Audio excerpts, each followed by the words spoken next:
Hello, we are back once again to remind you that sometimes you just have to roll with it. Eh. Okay, you'll allow that one a little bit. Okay, all right. I just have to see how much I'm going to erode Jordan's soul every time we start. No, Well, do you have the brass D20 out or not? Of course Bronze, I do. whatever. It's right here. It's right here. I don't like it. That one can go home. Just keeping it warmed up. But that is irrelevant, and we'll ignore the irrelevant in the room. Yeah, it's been a week. It's been a week, but I'm glad we're here. We're doing this. Jordan, what do you got? Yeah. So one thing that we always forget to say at the opening of the show. Welcome. This is Dice Jailers. Yes. Yeah. I'm surprised they say something like that as opposed to goofy ass shit. And we have music in our campaign now. Thank you to Sirenscape. Very awesome. They let you use their stuff as long as you thank them like we do. And yeah, it's recommended. You can have an account with them for free, and they can add musical ambiance to all your tabletop games, from magical sound effects to battle effects to just background music for your towns. Sirenscape.com. Check them out. Yeah. The couple of announcements are the usual plugs for our friends. If you're watching this, you obviously like actual plays. So go watch our friends, listen to our friends' podcast over at No Latency. It's a Cyberpunk Red podcast. I got to do a side quest with them over the holiday break. It was super fun. Also, if you like Night Vale, listen to The Ugly Radio, put on by a majority Seattle local actors, a few artists and bands from all around the country. I think one from Canada, so technically international talent. That's it's super cool. The next season will continue to roll out as we go, and there's a big announcement coming soon. Also, last thing to plug that I haven't told the rest of the cast about is that as of yesterday, so 2 weeks ago for when you'll see this, I am stepping in as an extra understudy for the murder of Roger Ackroyd at Book It Theater. So I'll be there with a bunch of my friends, because no matter how things are going, it's always useful to have another understudy, and now I get to be that if something unfortunate happens. Hopefully, I will never do the show at all, because that means everyone will be healthy and happy. But if someone goes down, I'm there to step in, and that'll be great. Yeah, those are all of our regular announcements. So we turn over to the Jamie announcement. Bjorn actually has a show to plug that he's forgetting about. We don't know that yet. Okay. I know nothing about the accident. That will definitely not happen. Don't you do that. The people I'm understudying for, I love them very dearly. Like I said, there is nothing that is going to happen, so it's fine. Phoenix got a new microphone, so he just gets to sound sinister all the time. I was going to say.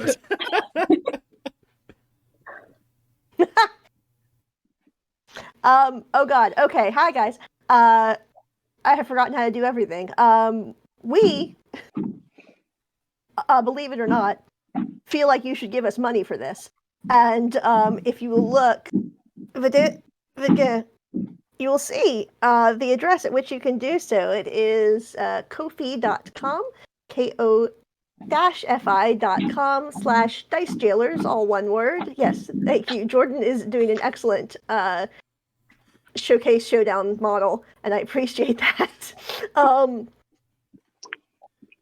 If you were to be good enough to donate to our what have you, you would get access to our Discord server, where we are about this level of professional and coherent, and there's a lot more memes. There's a lot more, because, about half of us are of a certain age. There's a lot more, riffing on, 80s video games that you youngsters don't know anything about.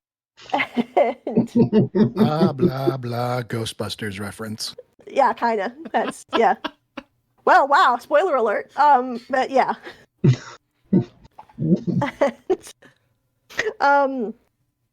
I have nothing else of interest to add right now.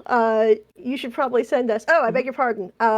Thank you for your attention and money, please. There it is. And also on the Ko-fi front, we have had one person enter into the Pick Pohaku's next spell contest. Huzzah! Hey. Really? Yeah, think they we've had win. That's one awesome. person enter. They got my so request. far. Let me look and see, because I had it pulled up. What the spell suggestion is so far? Yes, Fast Friends. I'm pretty sure Fast Friends is more appropriately labeled make a enemy really quickly, Also, like yes. 1 minute later. But No, I think that's just friends. Because there's two spells. There's friends, or it's just fast friends. It's more efficient and it lasts longer, but you still get an enemy out of it. Yeah. I think so. I think it just lasts longer. So, But did we hit? Is it week 3? Did we hit 100? I think this is week 3, and yes, we did hit 100. Oh my god. Okay. Yeah, I'm in denial that anybody's watching okay. this. Fast actually. enemies it is.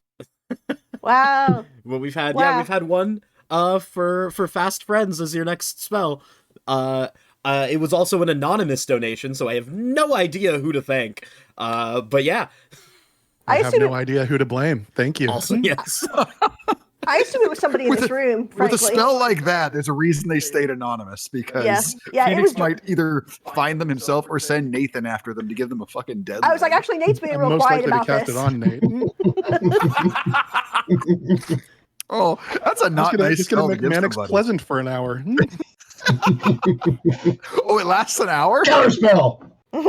If I recall, I think I'll double check it. Yeah, that spell goes under the category of things of I know it exists and it's in a book. Couldn't tell you which one for the life of me. Couldn't tell you what the fuck it does for the life It's of an me. Acquisitions Incorporated, if I remember. Yeah. That explains I've why I got it don't. pulled up. It is Acquisitions Okay. Incorporated. That explains why I know nothing about it because I never ever look at any of those spells for some reason. Concentration up to an hour. Yep.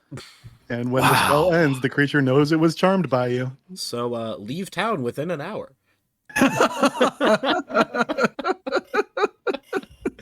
Oh my god, it's wonderful. The good news is so the nice thing on it, component is just verbal. So, hi. That's going to be the Welcome. with feeling. No! It's going to be hi with feeling. This is Can sometimes so- be substituted so for delightful. sup. Oh.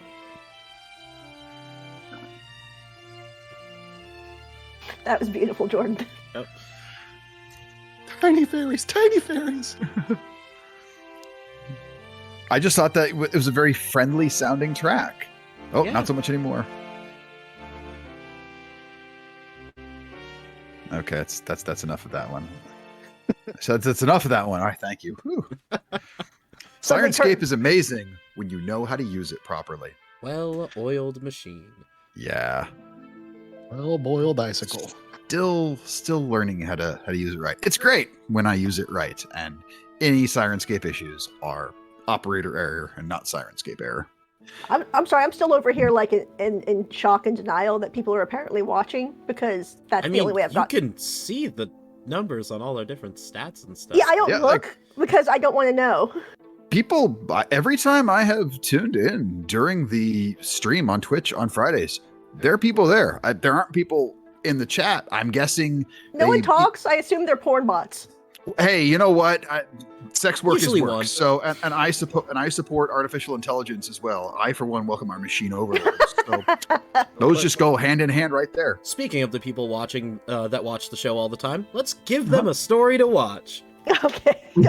So, when we left off, you all had arrived in the capital city of the Thanamirian Empire, Nova Aurora, hiding out in the bar of Kira's aunt, Halia. Quick introductions were made, and it was decided that though it's still about a month to his 18th birthday, it was suggested to her, maybe it's time for that first drink now. She poured out a round for everyone, and you all raised a glass together. Kira finding that high quality alcohol. He's got a taste for the stuff. Did Uh-oh. not affect him as someone's normal first drink might. Thanks to a Not wonderful 20 on your first drink. You got to be kidding me. con save. It was great. It was great.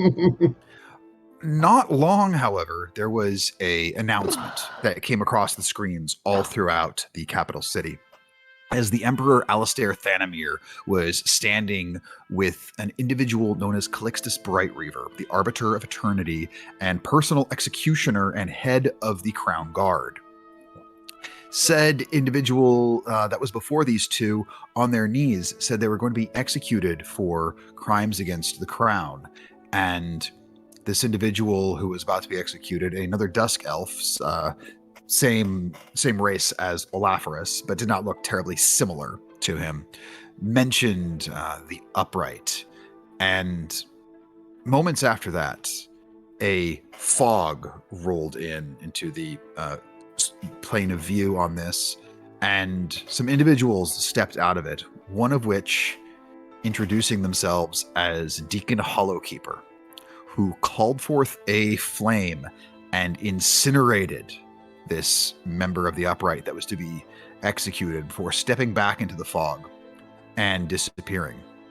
There was some great concern in the streets, and you all went back into the bar, and while you all went upstairs to hide out, as there was a knock at the front door that Castian Aloro had come to check on Halia to make sure everything was okay. While you hid out, you overheard a brief conversation that if she had any word that Kira had returned to the city, to please let him know, because he was quite concerned about Kira and wanted to know his whereabouts.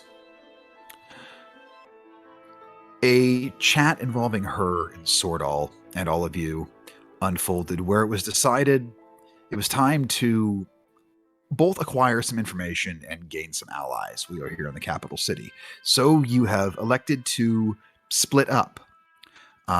3 of you, which is going to be Mannix, Reba, and Siobhan, are going to go with Swordall to some of the census offices, to go to the Hall of Records, to try and find a couple things. One, look into information surrounding the mission and circumstances of the death of Tyree, to both find if there's any information worth keeping, along with any location of Vovrus Graham, the spellcaster who is blamed for the death of Tyree, as well as seeing if you can find any information of how to destroy the sword that had once cursed Kira, the one that contains the Blood Witch Evanora Dukes.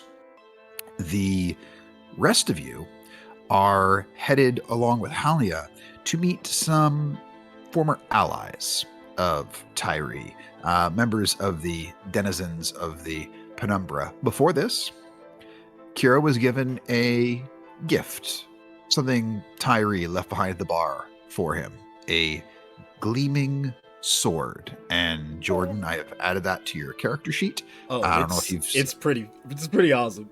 I know it is. It's Yeah. pretty awesome. And so you are now attuned to that because you took the hour.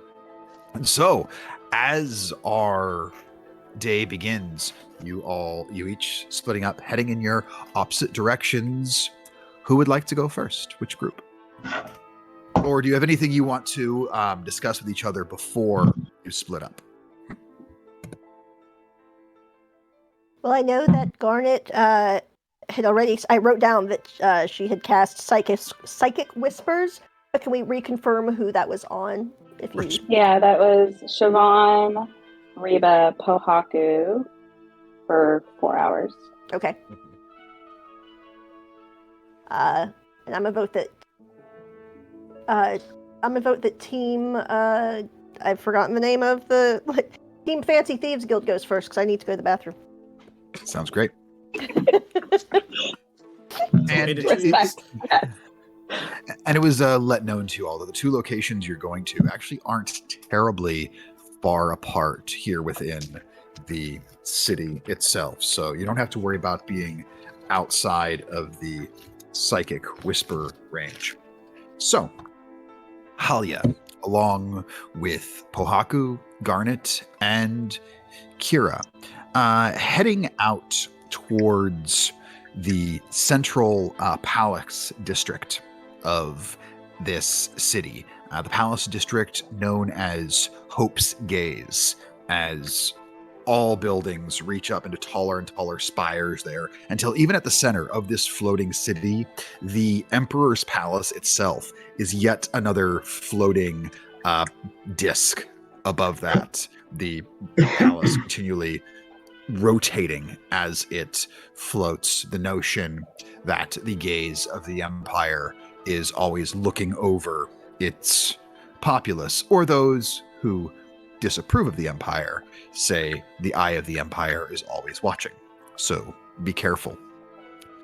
Going along, you reach this sort of very small, looks to be somewhat abandoned building, and Halia looks around the streets, and people are still fairly bustling right now. Not all moods have calmed since the video that was seen. And you can still hear murmurs as you walk of who could the Hollow Keeper be?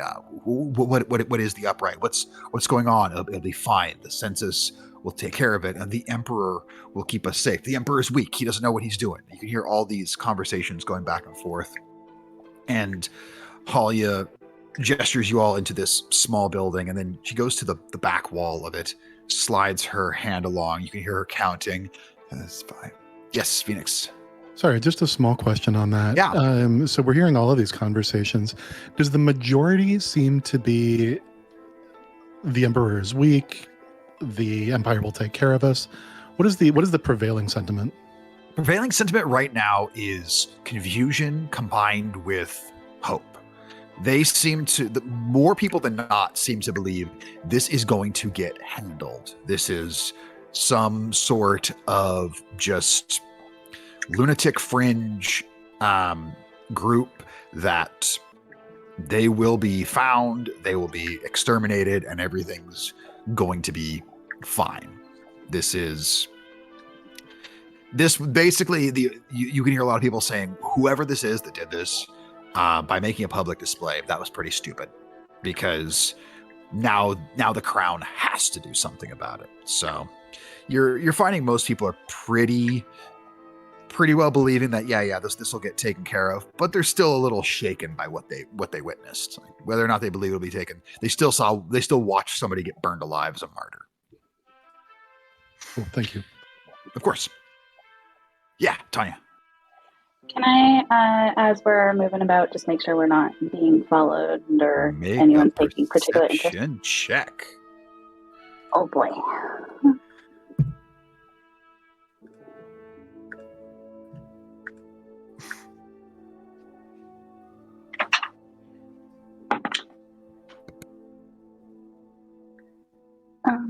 That's a 12. 12. It's kind of hard to tell if anybody were following you or not. This is the capital city of the Empire with a very, very massive population. So it'd be hard to keep track of anybody where they were or weren't following you. And at the same time, you feel like you'd be pretty difficult to follow unless someone was really trying, because you're moving pretty quickly through all of this, but someone would have to keep up and not get caught in any of the crowds. And you could tell Halia, she did not take a straight path to get here. There were some twists and turns. You could tell, okay, she doubled back here, just making sure you didn't have any sort of tail. You feel pretty confident. Even with the 12, you don't notice anyone, but at the same time, you feel pretty confident. And she counts the stones over, and then after looking down, counting up to where she is, slides this brick out of place in the wall, reaches her hand around behind the wall and hits this latch, and she slides the brick back in. The stone slides at a bit of an angle, and she's like, okay, everybody in quickly. Let's not hang around here. And as you all go in there, she slides it shut behind her, and she goes, Okay, you begin descending this very long stone stairwell. Torches on either side, and these sconces are giving just enough light to see downward. A couple things to know. Be polite, but don't show too much fear if they try and throw intimidation. They have operated in the shadows for a long time, and they don't take kindly to new people at first. They may try and test you. They may try and test your resolve. And there's a good chance they're going to make you all go on some sort of job for them to test your skills or your willingness to work.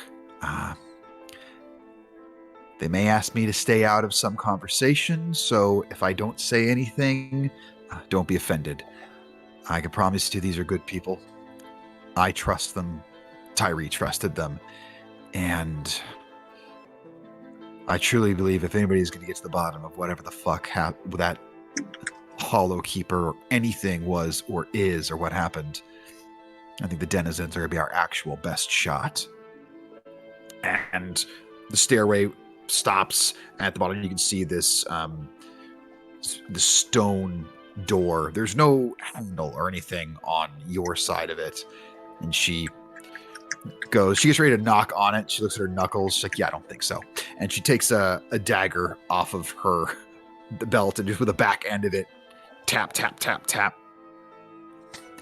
And you can hear this since you understand Thieves Can't, Garnet, you understand sort of the double speak that they're saying. It's like, who is it? She goes, an old friend and the son of a friend and 2 new friends, and we're all friends here. You hear this voice from within. Good enough. It's been a long day.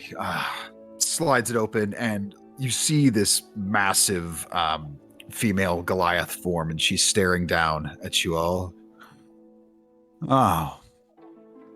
Well, we finally get to see Tyree's kid in the flesh. You kind of look like him. Cool. And then she looks over at you, Pohaku. Where are you from? Because I have never seen style quite like this. Make my home wherever I find myself. Cool. I dig it. And she looks down at Gart. Is Mannix there with us too? No. Mannix is okay. off on the other mission. Looks down at Garnet, and what's your story? I'm Garnet. Just the name. Garnet, just make a straight charisma check. I want to see exactly how that lands with her. This has to be a natural 20. I'm Garnet, and that's all they need to know. I like this, and I want it to go well. Terrible. No, that's 11. 11. Okay, I'm Garnet. Cool. We'll find out more. That's all right. Yeah. If you're with Halia, I guess you're vouched for.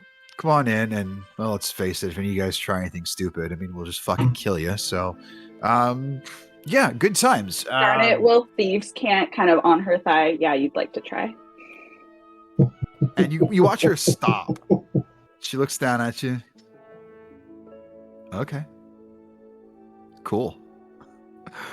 And going forward, she's like, hey, we got visitors, and I like the short one. She's got Moxie. Oh, come on in. Well, let me introduce you to the head honcho here.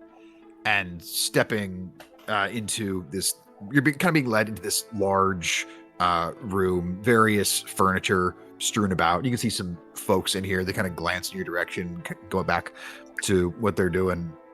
It's Goliath. She gestures over at a table. She goes, pull up a seat. And I see the main man's here now. And you look as wearing these very ornate sacred robes. You can see has this single eye as the clasp on it, and is also wearing a headdress that covers one of his eyes. You see this lizard folk individual who sits down and says, well, welcome to our little slice of home. I am Irtos. Might I get introductions? I'm Garnet. A pleasure to meet you. My name is Pohaku Kahu. And And he kind of bites his tongue as he almost mentions other things, but remembers to just give his name. And as everyone around here seems to keep pointing out, you probably recognize me, Karazura. Yes, I do. So, you are looking either to join the denizens of the Penumbra or be in our good favor. What do you offer us? Not to be arrogant, but just to be honest, we are quite an elite group, if I do say so myself. Some of the greatest talents, I believe, in the Western realms. And we receive no shortage of individuals who want to be part of our ranks.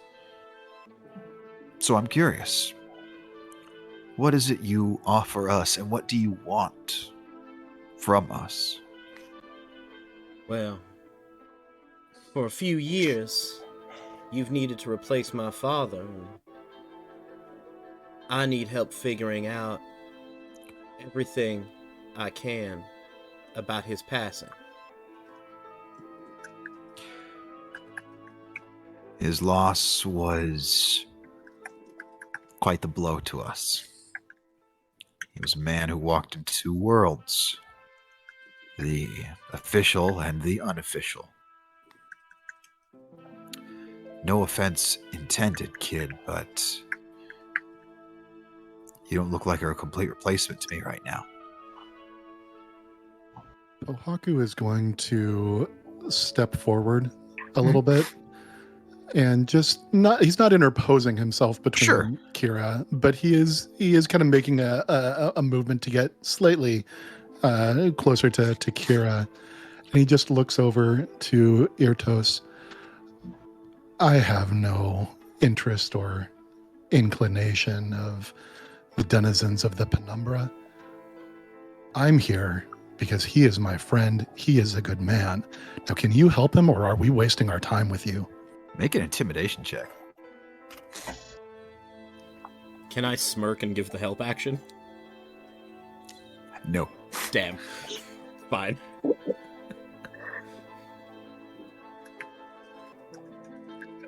You know, that's a 3.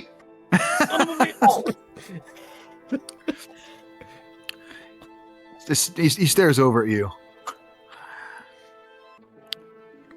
I admire Are we your wasting our spirit. time? All right. I can see that standard operating is not quite the way you all do things. My methods and my questions are reasonable, and they're sound.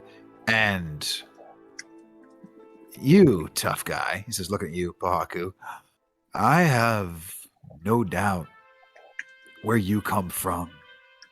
You can kick all kinds of ass. And don't worry, I appreciate that. But I will say, if you're gonna come in here and puff your chest up to me, I'm not gonna take it personally. Don't worry about that. But Vala over here. He looks to his left and there's no one there. 1 second. Vala! Get in here!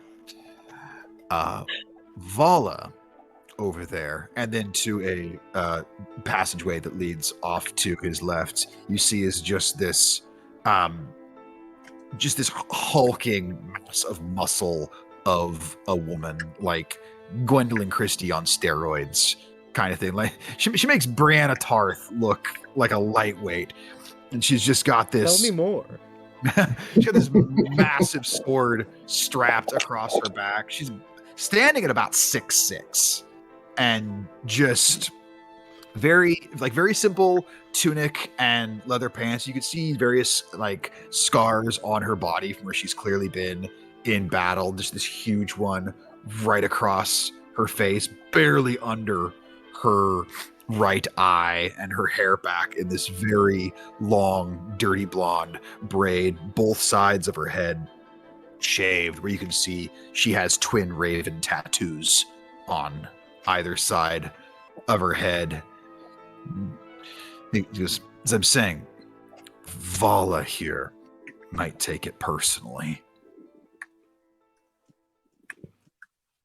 Pohaku looks over to Vala, takes in her measure. Impressive. He's also been hanging around with Siobhan, so not overly intimidated by this.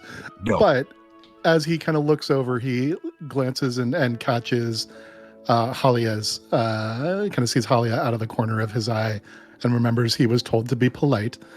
So he is going to just make a polite nod towards Vala and puts up his hands towards Irtos.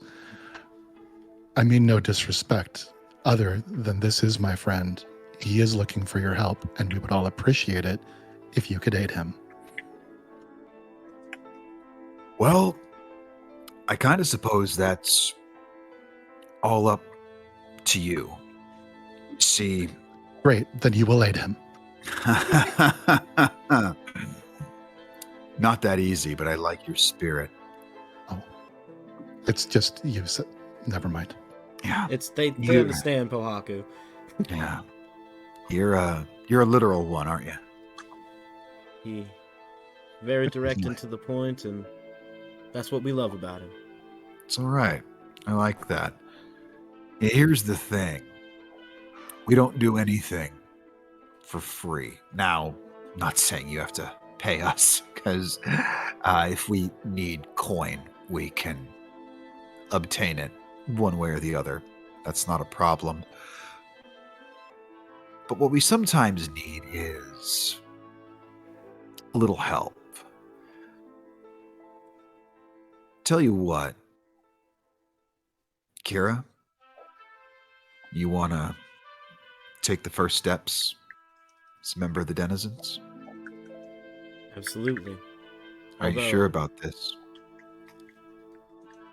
I more want to take the first steps to not only honor my father's legacy, but also step in to do good as he can't.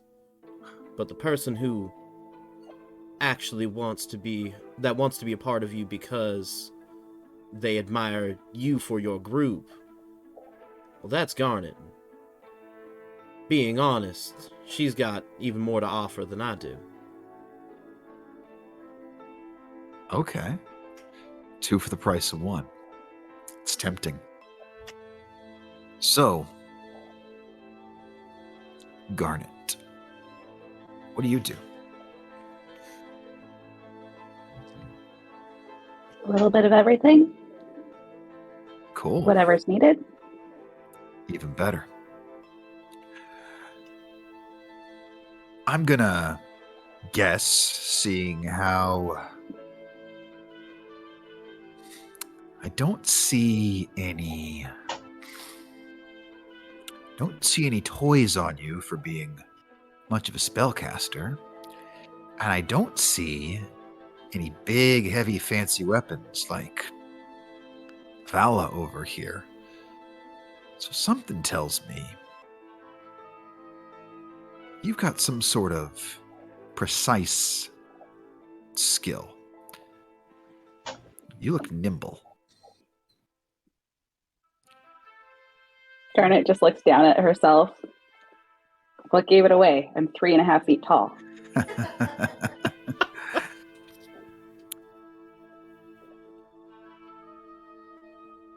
How fast are you? I mean, I'm quick, but my legs are little. Not quite what I meant. But you're literal. I like that. I got a feeling you all could be as deceptive as fuck if you really want to, but either you're the most clever motherfuckers I've met by being so straightforward, or you just shoot from the hip. And either way, it's hard for me to not be impressed. I'll tell you what. There's no reason to lie yet. Yet. Well spoken. Well spoken. Spoken like a true thief. I don't use that term as an insult. By the way, you need to understand tools of the trade, you know. Well, I just so happen to have a little work I can give the three of you. See, most people in this rock here have no use for the old subway tunnels. I mean, after all, why would they? What good is a subway that's now a few thousand feet in the air? Not exactly anywhere for it to run. So, we've made great use of them by having various meetings there or exchanges of goods, information. We had a few of our members that were sent down there to, well, do a little reconnaissance and make an exchange. They haven't come back. They were supposed to be back yesterday, and we haven't heard from them. So, I was looking on sending some individuals down there to check it out, but you three have come along, and wouldn't you know it, this would be a great little chance to find out,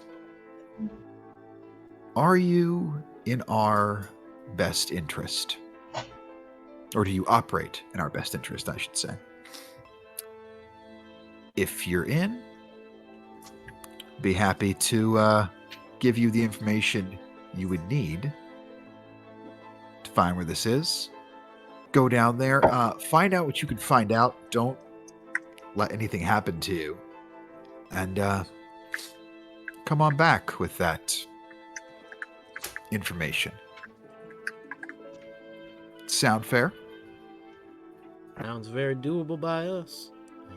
And when we come back with the information that you seek, you will provide.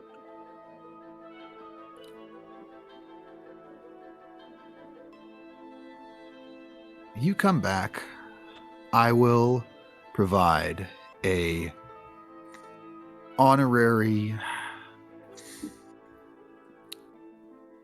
temporary with intent to hire membership to Kira here, and possibility of that membership being extended, at the very least, to you there, Garnet. For starters. Does this get Kira the information he's looking for? Oh, hang on. Can we pause for half a sec? Jamie just said we got something going on here. Yep. This Cool. is why we record. This is why we record things. So if things happen, we can pause. So, yeah. Your toast will look to you, Garnet. You asking if the information Kira is seeking, if they'll assist with it. He goes, "You scratch our back, we scratch yours. It's that simple. Whatever it is you want to know, if it's something we have information on or can get information on, provided the risk and cost isn't too high. We'll call it a 1-for-1. And if it's not a 1-for-1, well, we'll discuss from there. But consider negotiations wide open as of now. That's Vala here will escort you down to our access passageways down to the subway. When you come back up, go ahead and knock on the hatch and, well, just let her know it's you and she'll let you back in. We're going to close the hatch behind you. Understand, there's some things that like to creep around down there. We're just not interested. I hope they don't lack the coal. Oh, various individuals, certain creatures with big nasty teeth and scary claws, you know, the usual. That's Are you trying to scare us? No, I'm trying to warn you. Didn't want you to think that you're heading down somewhere that has no risk of being dangerous. I mean, honestly, I assumed it would be worse than that, so kind of puts us at ease, honestly. I mean, could be. We haven't mapped out all of what's left of the subway tunnels. We know there are some folks who have set up a subterranean settlement or two down there, but they won't pay you no bother. They're just looking for a place to exist outside of the eye of the Empire. If you run into them, I mean, shit, they probably got good booze. In fact, if you do run into them, and if they're bartering, and if you can get some interesting booze, that will pay you for. But Get interesting booze. yeah, Are there particular things they like to barter for? honestly, food, beverage, and anything that might be entertaining. You don't get a lot of stuff down there, so your money's not going to be worth a whole lot to them. Tools of any sort, and if you have cookware, they'd probably like that, and ways to start fires or create light. They're going to be big on those. But our top mage, Krumdir, he's quite the connoisseur of weird drinks. So if you get anything, you'll make his day. I'll let Vala lead the way for you all, and look forward to seeing you again. I got the feeling this is going to be the beginning of an amazing partnership. Just something about you all. I think I like you. Oh, that's Pohaku. He has that effect on everybody. And I start walking over to Vala. Vala, this giantess, she just looks down at you all. So, you are new recruits. I like. Come with. We talk. She looks down at Pohaku. Strong. Maybe later. We wrestle. See what happens. See who's stronger. I think it's probably you, but count me in. Well, you and me, we're going to get along. Fine. Are you holding for like fist bump? Yeah. Okay. Make a strength check. Oh no. Actually, don't bother because it was a natural 20. Make a strength saving throw to see if you get knocked back or not. I mean, it was a 19, which is then a 20. Okay. So yeah, you get this very powerful fist bump. It doesn't cause you any damage. Hurts a little bit, and you can tell she wasn't trying to knock you off your feet with this. You're strong, like you catch yourself. You're just going, holy crap. And you've Strong for a wizard. oh yeah, you've you've straight up, fought Siobhan, and then you had the friendly spar of no contact. You've seen her fight, and with this, the first thing that crosses your mind is you're going, she might be stronger than Siobhan. You're not sure, but it's possible. Bjorn was sent to the couch for the night. I mean, I just kind of stings. I think we are gonna get along. And I just kind of elbow Garnet in the have to lean down a little bit, but kind of elbow Garnet in the ribs with a big smile. And she gets the access hatch and opens it up, and she hands you, Garnet, a parchment that's got a section of map on it. She goes, go ahead and follow what we have here. When you reach intersection 3, you'll want to follow this path down to the south, and then you will pass 3 intersections, and you will find the old stop where the exchange was supposed to take place. This is the path they would have taken back to return to us, so if anything did happen to them on the way, this is where you would most likely find them.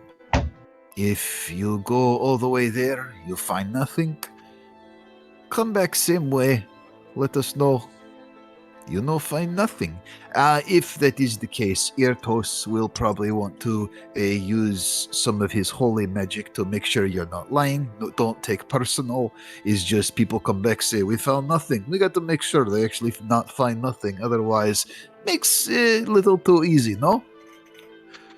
So, I would say good luck, but hopefully you will not need luck. You can simply just rely on skill, because let's face it, luck is for losers. I disagree. Good day. Garnet is the entirety of our luck, and it has helped a lot. Make your own luck. I like.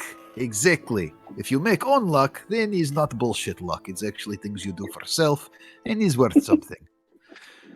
Well, Very wise, Vala. Since you make own luck, Garnet, I will say, good luck. And as you begin to climb down, you hear this heavy metal hatch close behind you. How many of you have dark vision? Nope. Immediately when we get into the dark, I was gonna do dancing lights. Okay, perfect. Then you're humans have dark vision. Yeah, of course, some of them do. Yeah, okay, perfect. You have dancing lights. You will be So you're fine. thinking of flashlights. Yes, I just wanted to make sure that climbing down this vertical ladder that you weren't trying to do. No. Otherwise, you were gonna have a real interesting deck save to make there, No. Kira. I was not gonna pretend to play that game. Just no. I want to see. Love it. As you do so, Kira, Pohaku sees you cast this, and it looks like you're kind of concentrating on it. Remind me what? You've got like a magic sword, right? Is your weaponry right now? Yep. So Pohaku kind of reaches out and kind of looks inquisitively, looks like he's asking permission, pointing toward your sword. Yeah. What's up? And he's just going to reach out and tap it very lightly with the tip of his dagger, and he casts light. And sometimes I think it's when I'm thinking about too many things at once, it's just hard to maintain, and I don't want that to happen to you. So this might just be a little bit easier for you. Oh, I mean, I get what you're thinking. I honestly, when I do most of my magic, it's I don't have to think too hard about it to keep it going. Oh, okay. Yeah, but that's smart thinking, and thank you. But that's I will with the light then. Part of that is why I don't need to keep my mental capacities on my spells as much. That's a neat trick. Yeah. Love Above it. So board, as I ain't got no goddamn concentration spells. So as you are all headed down this long passageway, we are going to jump over to our other group. So, Mannix, Reba, Siobhan, along with Sordal, are entering one of the main offices of the census. Sordal had explained on the way over, there are actually two headquarters of sorts here in Nova Aurora. One is basically where most members would go to report in, also where things like registration, Hall of Records, training new recruits and whatnot. And then there's Officers HQ, which is a much fancier, taller building, much closer to the center of the capital city itself. And Sordal has explained he's not too concerned about the possibility of running into somebody like Castian or someone of his rank, because that is completely that's where they would be, and not so much here in this more lower ranking individual building. As you all get there walking in, he's taken point as the actual, member of the census, but he says to you, Mannix, on the way there, you will need to do a good amount of the talking as far as getting us access into the Hall of Records.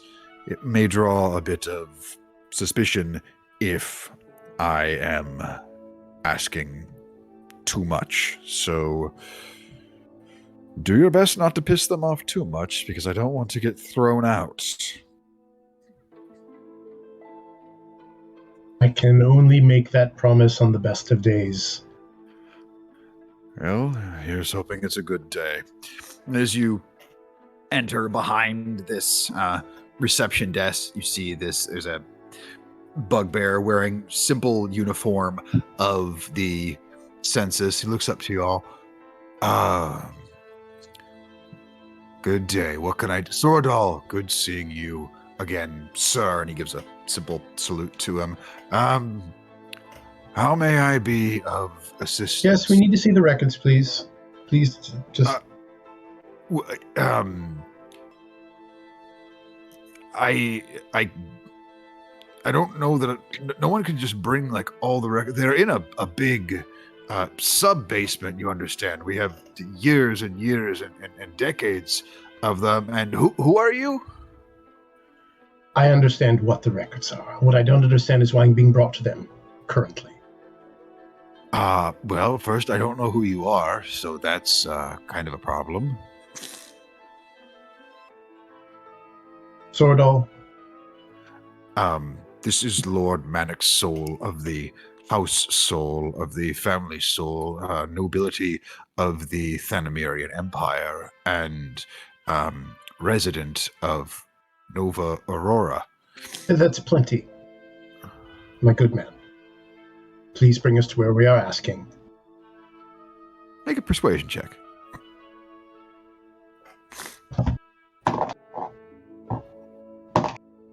$23. My apologies, Lord Soul. I'm, of course, familiar with your family. Had never met you personally. Understood. I believe I sent correspondence to your brother Funk once, but only really. I see. I do recall him mentioning Bugbear at the Hall of Records. He mentioned me. Why? I wouldn't be too pleased about that. I don't know if you know this, but he's kind of the grumpy one. Well, let me get someone here to escort you all down to the hall itself. It's a bit of a maze down there, and I would take you personally, but obviously someone has to man. One moment. And he'll hits a button activating an intercoms. Yes, we have Lord Mannix Soul here is needing access to the Hall of Records, and he's needing to access them. You hear this voice come through.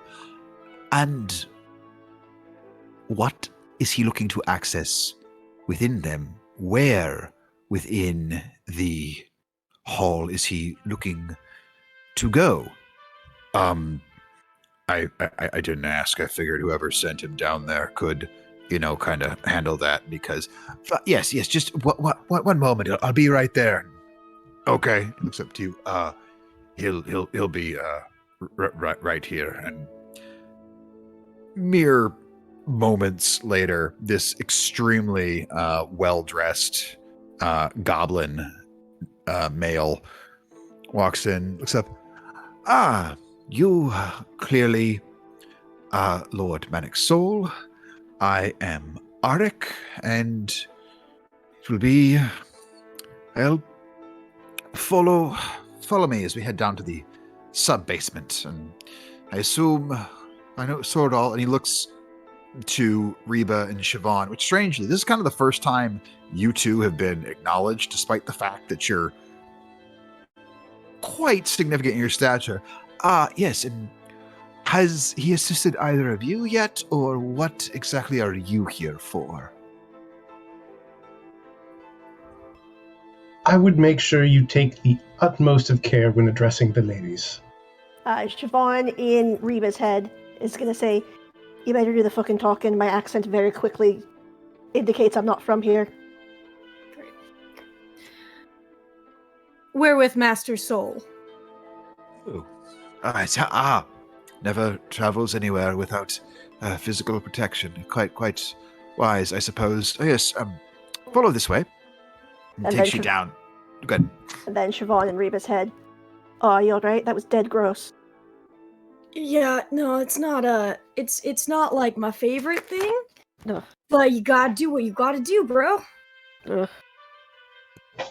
Yes, this way. He will take you into this lift, and he throws a winch on it. You can feel it being lowered downward. Yes, Master Soul, was there a certain were there certain records you were looking for? Tax records for your family, for tithes, for example? Just curious so I know where to bring you. Well, it's a bit delicate, I must say. You know what? Just bring me where we need to be. We need to go to see the archives for the marshals, I suppose you would say. Not 100% sure, but I'm fairly sure that's where we've got to be. Oh, the marshals of the north. Yes, it's strange. May I ask why a Thanamirian nobleman is so interested in the marshals? Most curious. No, you may not. Make an intimidation check. Can Reba help with that as well? Just by like. What are you doing to help? I think as his bodyguard, she just steps a little closer and starts to fucking growl. Yeah, you can make that roll. You can make that roll with advantage if you want there, Mannix. That's a 26. Holy. That was a natural 20, but it didn't land in my rolling tray, so it doesn't count. Yes. It's not a 20. So I'll have you know, if it doesn't land in the tray, it doesn't count, no matter how good or how bad.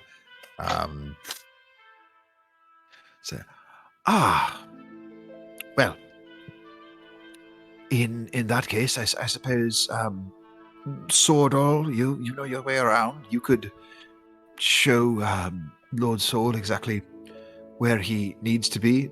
Sordal, of course, would hate for you to be inconvenienced, but down here, as you know, looking through the records can take quite some time, and Lord Soul has entrusted me in assisting him with looking to help speed things along, because as you can imagine, he's a very, very busy man and doesn't have time to be looking around through our records for who knows how long. About that point, you'll reach the sub-basement. Oh, yes, well, When you need me, I shall. If I am not here, I will have taken the lift back up. There's a simple bell system here. Alert that; it'll alert me. I'll come back and get you all right away. But yes, good day to you all, and I hope you'll find what you're looking for. Post haste. The records, of course. Head down the main hallway, and then off to the right, you should find some of the records of the assemblage to the north. Good day. Good day, Auric. I'm sure we'll be fine. And Kitty. And Sword all begin leading you all down the hallway, and he'll lean in towards just enough to the three of you so you can hear. Well, that went better than I expected. Odds are he won't go looking for us, and let's see what we can dig up. Hoping to find any information possible about Tyree that's going to be in the officers' records. They're kept in a separate room. And as far as what's to be done with that sword, that should be pretty easy to find. Fugitive records and what's going on with them. Where would you all like to start? Should we look first for information on Tyree or on the sword? Look at it this way. Which objective can we achieve quicker and is more straightforward? It's going to be less searching, less muddling around, thinking that we know where we are supposed to be when we don't. The sword should be the first priority. It's a simple extraction. Well, good thinking. Follow me. And go down a few winding paths. And there are a couple points where Swordall he kind of peeks another individual down here in the records, because there are people who have to work down here as well, and he'll back up, just trying to keep you all from being spotted. And quickly, you're at these massive file cabinets. He goes, okay, well, we are now looking for any information on a blood witch by the name of Evanora Dukes, and we are specifically trying to find how she ended up into a sentient blade. That information should have the process needed for destroying the blade. And everyone who is going to start looking through these drawers to try and find it, I need an investigation check.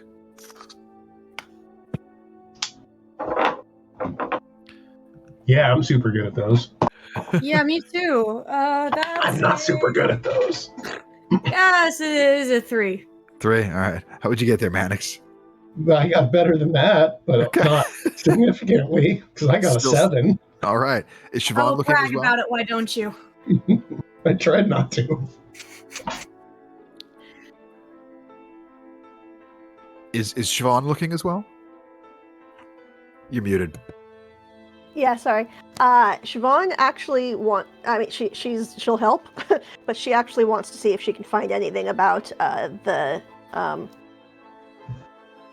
plateau where she was born, where the arcane reservoir is now.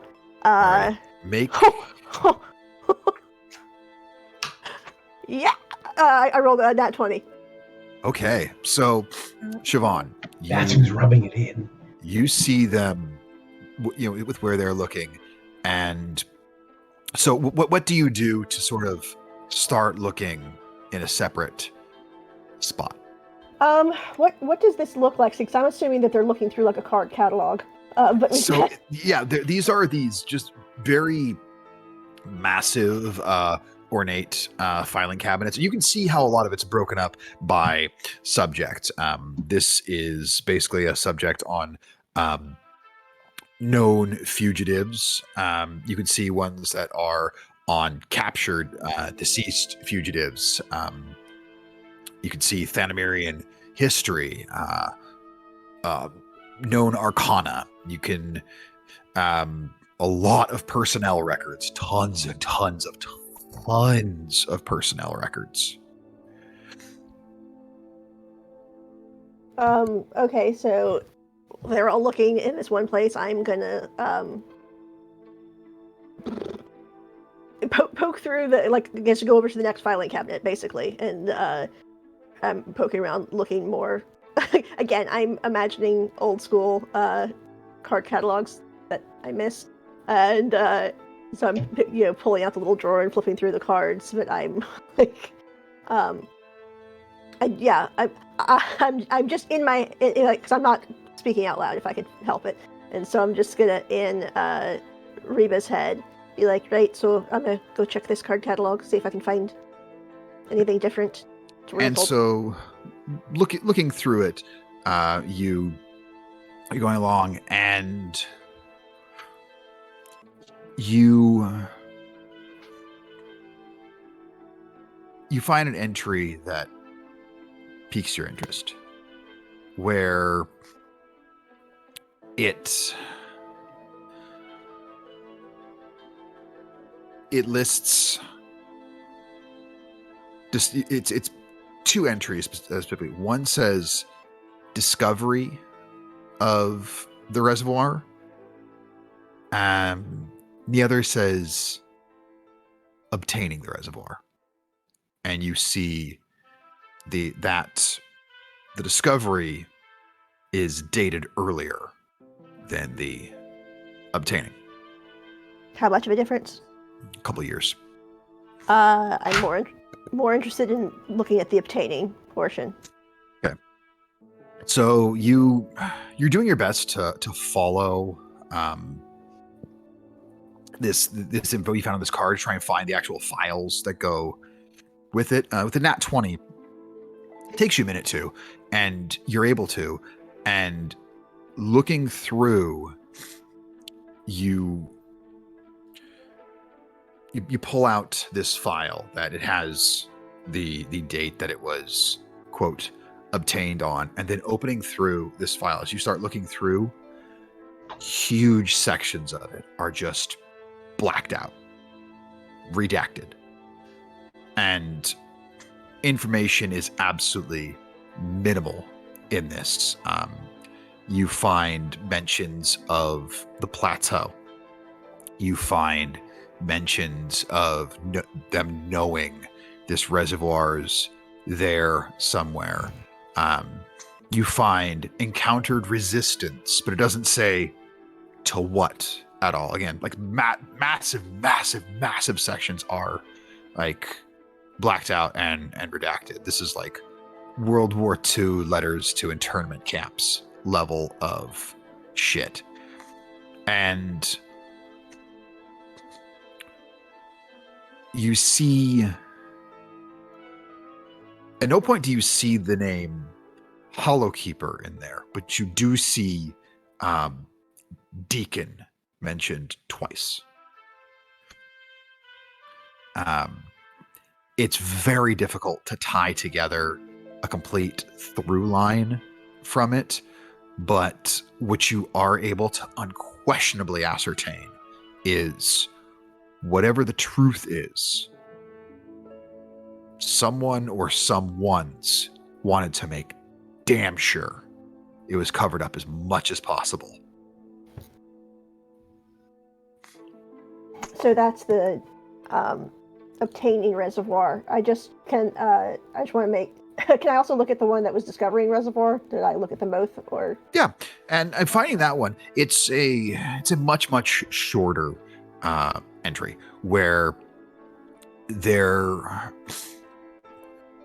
through the use of some powerful divination magic, a mage who had gained the honor to visit the Eternal Forge in Stonespire, which is also the location of an arcane reservoir, used the knowledge of that after coming back to the Thanamirian Empire to open up their mind's eye to find out if there was another one, and where the closest one to them was. And it pinged that plateau.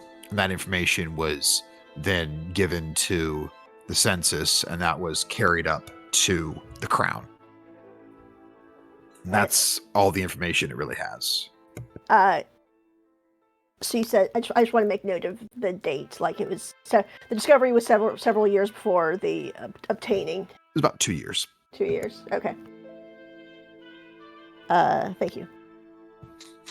In the time it took you to find both of these, you do finally hear Swordall going, "Got it. I've found it. Let's see here. Blood witch, blood magic. Yes. Very scary, very bad. Oh, here we go. Imprisoned in sword. Very evil. Oh, very sword, very evil. Yes. This sword, this blade, this long blade of some such. He's like two other people understand and give a shit about what I'm doing right now. I'm going to stop my Danhausen impression for everyone else who doesn't care. But Jordan and I are so happy.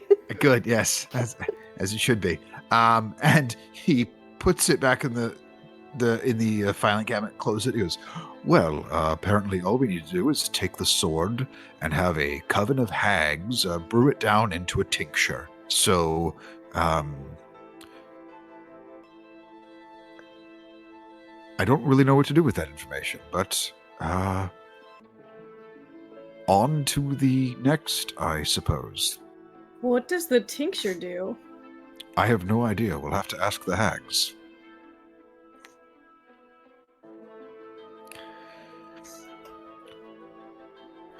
I frankly don't want to find out. If we can find a coven, I don't know that I even want to deal with that. They can fucking keep it for all I care. I would just love for this thing to be gone and done with. Well, I don't want anyone to be keeping this sword. Sword. Not in sword form. The sword and Evanora would be completely destroyed in this process. Yeah, that's ideal. The tincture Okay. they can keep. The sword they cannot. Lovely. Well,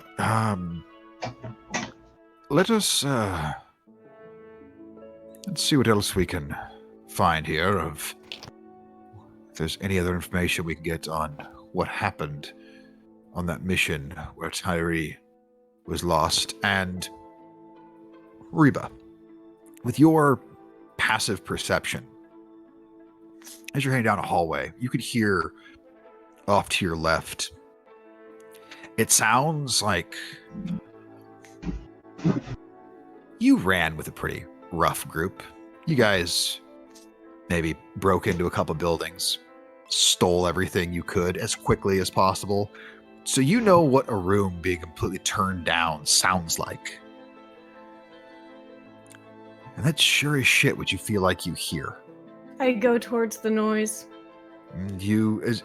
Sort of, the fuck are you going? Dude, someone's in there. Someone's grabbing shit. And so you go to this, you I find would trust her if I were you. this large set of double doors to what looks to be, from the exterior you can see it looks probably like it's a somewhat circular room. You can tell by the exterior wall of the room. And Swordall reached down, fucking door's locked. And you can now hear more clearly. There's sounds of shit happening in this room. All right. Oh my god. What if... Can I knock on the door in Thieves' Cant? Just Sure. to try it. Just to see Sure. if shit works. Thieves can't what? Ugh. So go ahead. Yeah. So, Oh, so you, sorry. what do you essentially try and like knock out in code, similar like Morse code? Quick, let me in. And when you do this, all of a sudden, all like the rustling and stuff in there stops. I got your back. She's not what- smart. No thoughts, head empty. What languages do you speak, Reba? Actually, I'll put it this way. Do any of you speak Elvish? No. I do. Or do? Okay, so Siobhan, you can just hear this voice hiss in Elvish. Fuck. There's somebody out there. We need to get through them, get the fuck out of here, and report back to the rest of the upright. Oh, Does Hush. Siobhan say that it's upright members in there? yes. In your head. Reba breaks the door down. Oh, shit. Make a strength check. Fantastic. Actually, you can do athletics check if you are proficient in athletics. No, Threes are Nah, great. same. I'm just going to put that out there.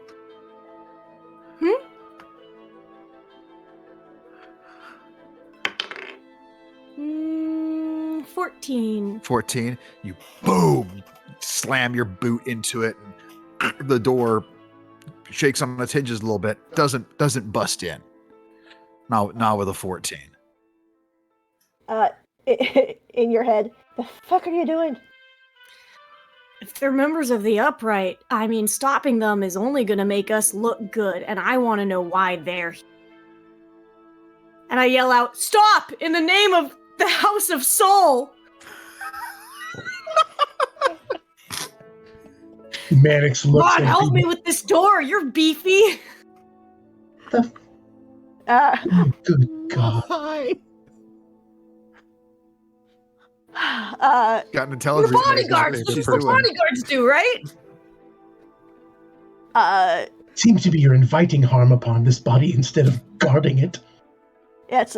Well, at this point, I think we need to go in, and so I will on 3 then, and I will assist with trying to break the door down. Are you If going to that's assist, okay. or do you want Reba to assist? Since you're the strong one. Oh, she should assist me. I will assist Siobhan. I Okay, think her strength is similar, but Fezzik, please! Siobhan, are you proficient in athletics? yes. Then here you go. So Siobhan, you may roll a strength check with advantage since Reba's assisting you.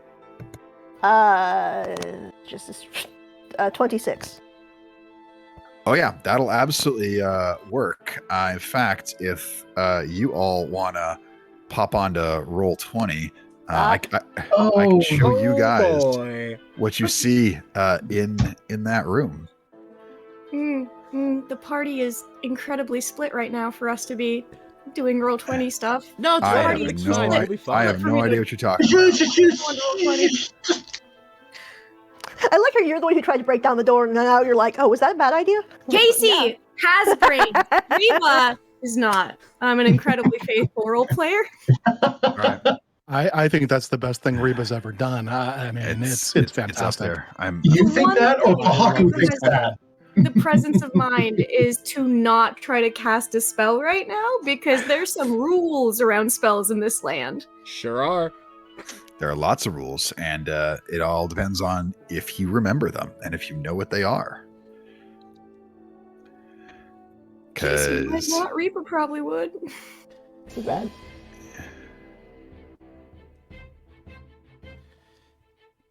Alright. Oh, I should probably mention, because I don't know if I ever have on stream. If y'all can see my little tiny avatar of Siobhan up there, it was created by an artist named Purity Millhouse, and I love it very much. so as you all bust into this room, you can see how it's just been completely turned over by these individuals there. Off to your left, you guys on the right side of the map, you can see two very hulking, burly individuals. At the far end, two more mage-like individuals. And we'll get back to you all in just a second. So going back to our other group, as you've taken your time to travel on through this underground. Oh yeah, told you. We have multiple maps going. Fancy. You That's enter. fine. Everything's Oh, that- fine. Yeah. On what grounds are you basing that statement? In the area you enter, you can see that there are some fires burning, and you see this trio of individuals definitely look like they've seen better days out ahead of you. And just ahead of them, you see a trio of creatures that you've encountered before. They are unquestionably Draugr. As you can tell, these three were on the not so great end of that. And I need everyone to roll for initiative. I'm running maps on 2 different maps at the exact same time.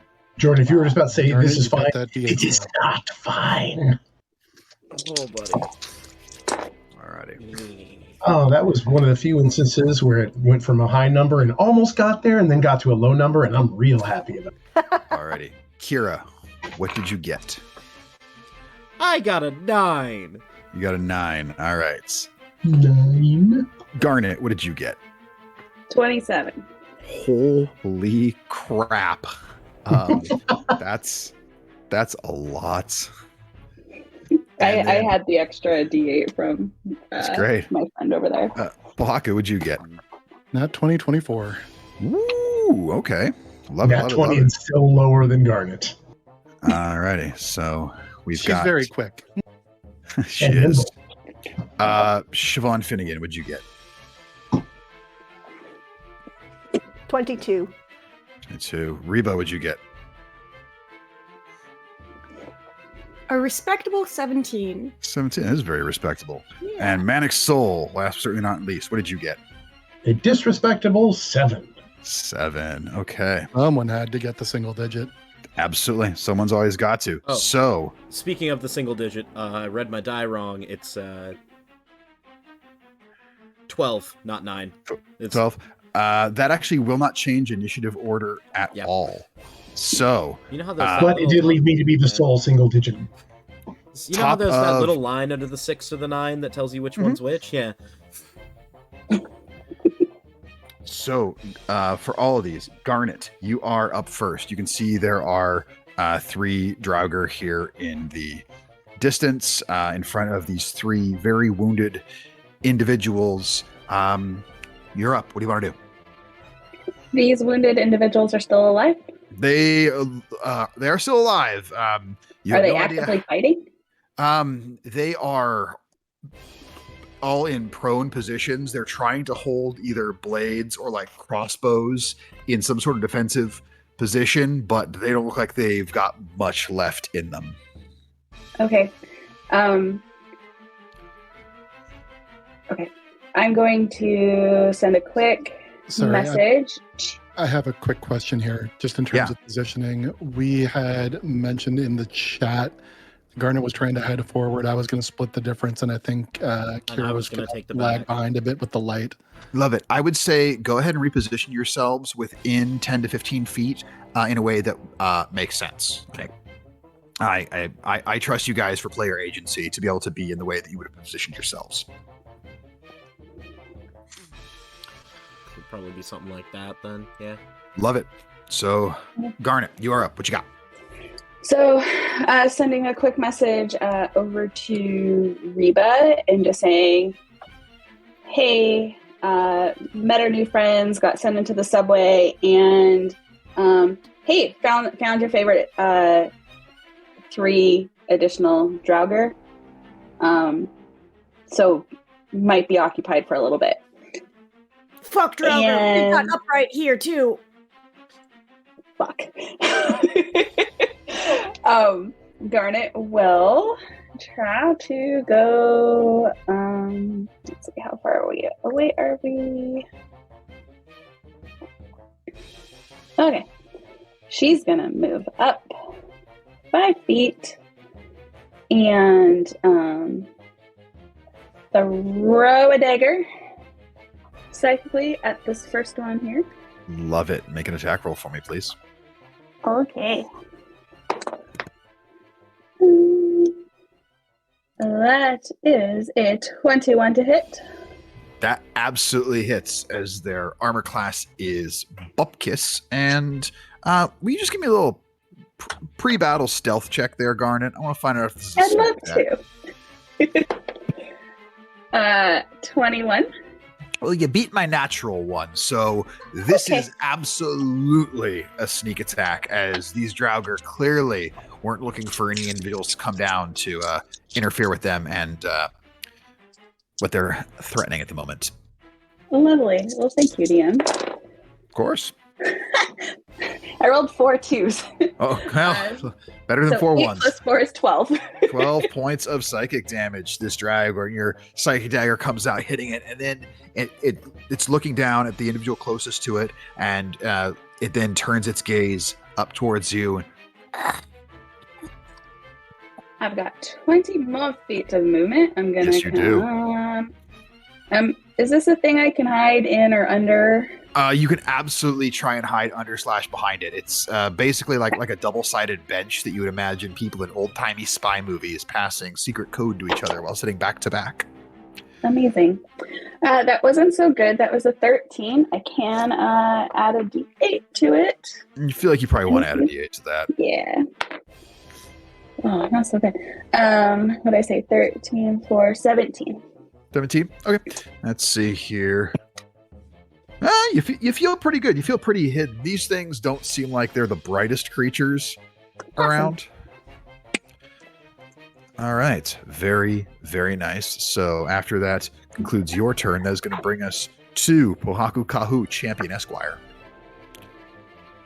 Okay. Can I also get a stealth check on this?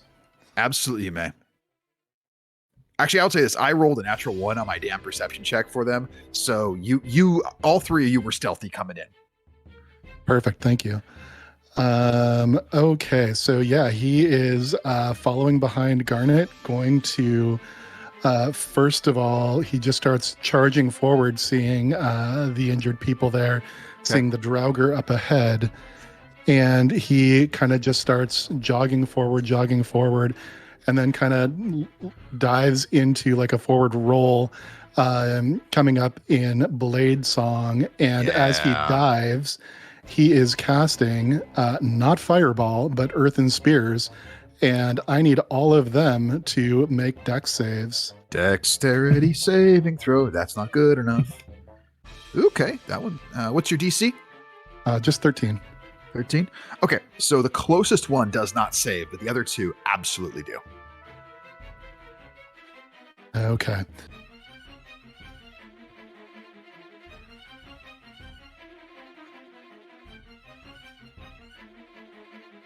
The 9 plus 5 is 14 on the first.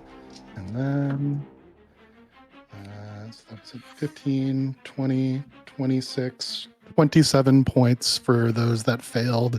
I guess that's 13 if they save of magical piercing damage. Nice. So you extend your arcane energy outward, constantly being aware and in touch with the land and with stone as well itself. And all of a sudden, these massive spears and shards of earth rip up and outward, tearing into these Draugr. The one closest to you definitely taking some very significant damage, not completely dropped by it, but you watch as its lower jaw is completely shorn off by one of these. Its left arm nearly comes off, and you watch as it pops it right back in to place. Very, very nice damage done from all of that, as you quickly realize they're not the most dexterous of things. Call out to the 3 wounded folk as well. Irtos sent us. Get behind me. All right, very cool. We'll see what happens when we get to them. Is that the end of your turn? It is. Lovely. That is going to bring us to Kira. You are up. All right. I will move. Let's see. I'll get to here. That's still not quite close enough. So with my my sword out as well as my spell book, I'm going to get closer to me if you want some healing. And I'm going to hold my action and the spell of aid to cast it on those 3 as soon as they get within range. Okay. That brings it to the end of your turn. That is going to make it the Draugr's turn. Let's see here. The first one is going to simply move. It's going to go right up here in between these two, and he's going to make a longsword attack on each one. It's a hit. So you watch as the extremely wounded Draugr, taking this large longsword, cuts down the one on his right and spins it around and stabs it through the clavicle on the one of his left. They have both hit the ground, and then we'll continue the rest of his movement to go meet you. Pohaku. It's going to move 5, 10, 15, 20. So the two furthest south are both down, it looks like unconscious? Correct. This one, he will make 2 longsword attacks on you, Pohaku.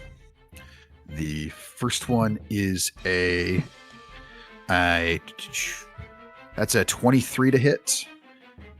And the second one is, I'm going to guess that a 15 does not hit. 15 does not hit. I'll take it. Yeah, the first one does hit. Yep. So on that one, go ahead and take yourself a total of 11 points of slashing damage from the longsword. And I need you to make a Constitution saving throw. Okay.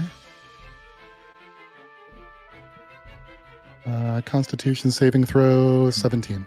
All right, you are fine. You do not suffer the additional effect. The last one is going to, let's see here. $60 feet to get to there. That is actually perfect. So you watch as this one's going to move, runs up 30 feet, and then all of a sudden you watch as its entire body just becomes this like shadowy necrotic form, and it then appears right next to you, Kira, as it is going to bonus action Shadow Step. And it's going to make 2 attacks on you with its longsword, Kira. Is Shadow Step a spell? No. It is just part of being nasty Draugr nonsense. Actually, you have pretty low AC, Kira. That might have hit you. Kira, does a 15 hit? 15 doesn't, because I would have mage armored when we got down into the... Absolutely would have. We established at the beginning of the campaign, if you tell me you're in a case where you would use it, you know more about your character than I do. And I don't argue with that As soon as we got into the tunnel, he would have mage armored up. Yeah. However, I'm pretty sure that 19 hits you. It does. Okay. So go ahead and take your... Oh, unless... I mean, you know what? I'm gonna use my reaction to cast shield, though, so no, it doesn't. Shield. So but the first that also swing... means that I lose my spell slot for aid for that spell I held. You do. But it's fine, because I wasn't going to get to use it on them anyway. The first slash comes out, and you dodge out of the way, and you can feel it just scrape against your mage armor, feeling very glad you got it there. And it spins back around. Very similar move like you saw the one strike the 2 down with. It's trying to do a backstab towards you, and quickly you get the shield up. These flecks of ice coming off of your shield as the blade scrapes up and along it. That is all of the Draugr's turn. This guy here, the one that's still standing, it's gonna be at disadvantage, but he's gonna try and make an attack on this one. Because he's prone. Nah, it's a natural 2. He's doing his best to try and add a little bit of something to it, but nothing that he can really do. So, coming back to the other map, bringing it to the top of this round, Siobhan Finnegan, you are up first. Reba, you're on deck as you're staring down these individuals that very clearly don't look too pleased. You all can rearrange yourself slightly near that doorway at the top where you came in, depending on where you think you might have first stepped or come in. You don't have to stay in those positions. I'll let you to rearrange within about 10, 15 feet, as long as it's, reasonable. Swordall would have probably been near the front, to be honest, so I'm gonna put him there. Yeah, I broke down the door, Yeah. So I would say I would be the first one. You like to be front and center. All right, So Siobhan, you see all this. What do you want to do? What am I seeing? What are these duders over here? So those are the ones that I explained were like some big, burly looking individuals that have heavy swords, and then at the far end you see two kind of like mage, like priest type individuals at the far south end of the room. But yeah, the closer ones are brutes. And I just see like, are they in the middle of ransacking shit? Are they? Well, they aren't right now because when Reba knocked on the door, they stopped. But judging in the current state of things, like the fact that there are, still kind of papers almost like flitting down in the air, cartoon style, it's pretty clear what they were doing. Okay. And so the two brutes that are closer to me, would I say they look hostile? I mean, yeah. Weapons are drawn. They're staring at you, man.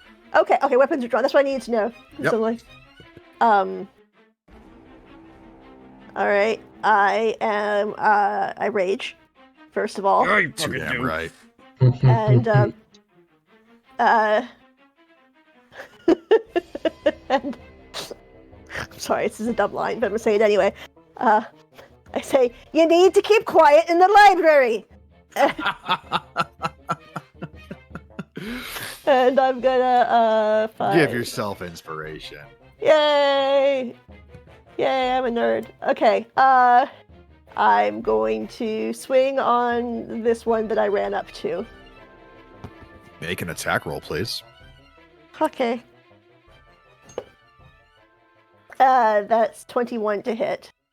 Damn, 21 absolutely hits. Why don't you give me some damage so we can see what happens here? Okay, so it's 10 points for that first swing. 10 points of damage. So you swing your glaive around, sinking it into the chest, cutting into this heavy leather armor that this guy's wearing. He yells out in pain. You watch it staggers him. Didn't completely drop him, but he's looking real rough from that shot. Okay, and my next attack roll is only a 14 to hit. 14 still hits. Oh, okay. Oh, I forgot to add my rage damage last time. So how much is your damage with the rage damage? Just 2 more. So 7 points as opposed to 5. But wait. I rolled a 5 last time, plus 5 was 10, but it should have been 12. And this time I rolled 14. And I was incorrect. I actually looked at the wrong armor class. The 14 misses. Okay. I was looking at the wrong character. My apologies. Yeah, so this one is just barely hanging on from that hit you gave him, but definitely hurt. Movement, action, bonus action. That your turn? Yep, and just a reminder that keep wanting to say Spirit Guardians, but that's a different class. The Spirit... Ancestral Guardian? The Ancestral Guardian, yes. That yeah. My swirly magic thing. Yeah, the energy from the tattoos reaching out, almost tethering on to this individual, as if they go for anybody but you, they're going to have some problems. That brings it to Reba. You are up. What do you want to do? Great. Couple questions. Couple answers. One, could I make a perception check to see if any individual in the room has taken anything yet from this room?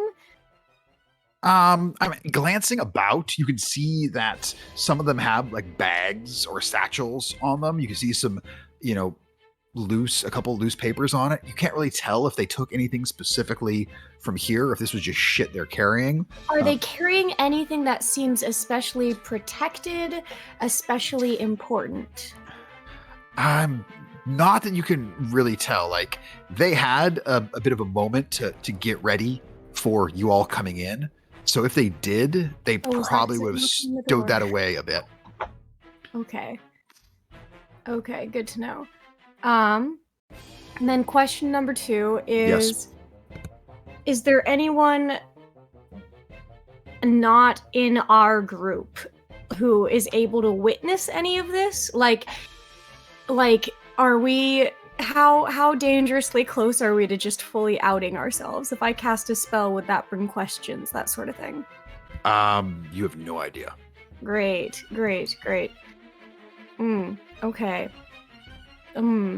Well, Reba is going to turn to the nearest brutes. And Reba is going to attempt to stealthily cast command. Okay. What's the save on your command? That is a wisdom 15. All right. And are you attacking on the one that Siobhan is dealing with or the other one? She's gonna go ahead, do a second level spell and cast it on both. Oh.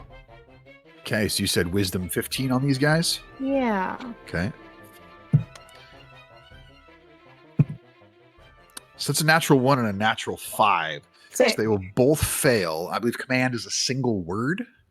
It is, yeah. Did you say they're both carrying just bags of stuff?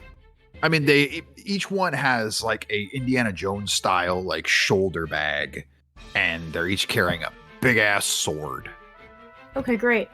Well, for everything that it's holding, the single word command is going to be drop it. And Reba's going to play it off like she's doing intimidation just in case there is anyone watching. But in reality, it's super magic. Give me a performance check. Oh, cool. I get a... Oh, okay, I get a +1 to that. Which is really helpful when I roll that. 7. Okay. You may need to take some improv classes. Reba says, drop it! And she looks super scary, but like there's still just glitter coming out of her mouth when she speaks those words. It's still just fucking super magic. Love it. So your divine magic energy coming outwards, going into their minds, and these two brutes, you told them drop, and you watch as they have to use their action for it. They drop their swords. And the little bags. It applies to everything they're holding. They're not holding the bag. They're wearing it. It's an Indiana Jones style shoulder bag. So it's not something they can really drop. I mean, you just shrug your shoulder down. I tell you what, next time you see me and I'm wearing my shoulder bags, I own an Indiana Jones style shoulder bag. You see, Casey, do you own a crossbody purse? I have a fanny pack. That's about it. Okay, close but enough. I've only ever worn it as a fanny pack. I've never worn it crossbody. All right. Well, I will show you in person how you can't exactly drop it. So they've each dropped their swords, but that's their action. So that takes us past them. That's actually it's a really useful way of getting rid of their action, honestly. It is. She is also. Let's see. How far away is this? They are 40 and 35 feet away. Her speed is 30. She's gonna come up to them with her movement, and then that'll be her thing. Love it. Okay, that is gonna bring it down to these mage-like priest individuals. This one is going to 5, 10, 15, 20, 25, 30. 5. Go about to here, and the one over on the right is going to cast a 3rd level guiding bolt at you, Reba. So that will be a Reba, does a 15 hit? Nope. So this guiding bolt sends out towards you. You get your shield up, just guide your fucking bolt better. The other one, he's gonna throw a guiding bolt there at you, Siobhan, because you're big, brutally, and scary. That is a 19 to hit. I'm gonna assume that hits. Oh yeah. Okay, so that one also was only at 1st level, so that is going to be 15 points of radiant damage. Hits you, and you start to glow a bit. And the next attack on you is at advantage. That will make it Sordal's turn. Mannix, you are next. And Sordal's just going to go with a tried and true here. He'll move along this wall, give himself a little backseat cover there, and let's do ye old magic missile. He'll send all 3 bolts at that mage on his side. For damn, nice roll, Sordal, as that one is going to take a non-insignificant amount of damage. Mannix, you are up. What do you got? Well, let's see. Those guys dropped their swords. Which of the mage-like ones did Sordal attack that? Gotcha. And then The one over here. Gotcha.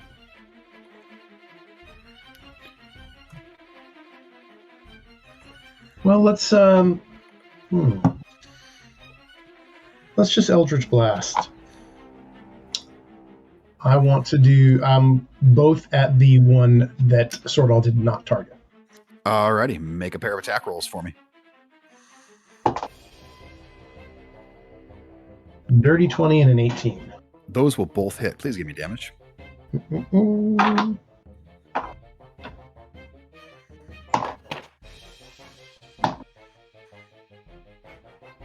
19. 19 total? Yes, 6 and 13. Alrighty. So you send out these 2 blasts of eldritch energy that collide with this mage like priest, definitely doing significant damage. And you can hear her just breathing heavy from the impact of it.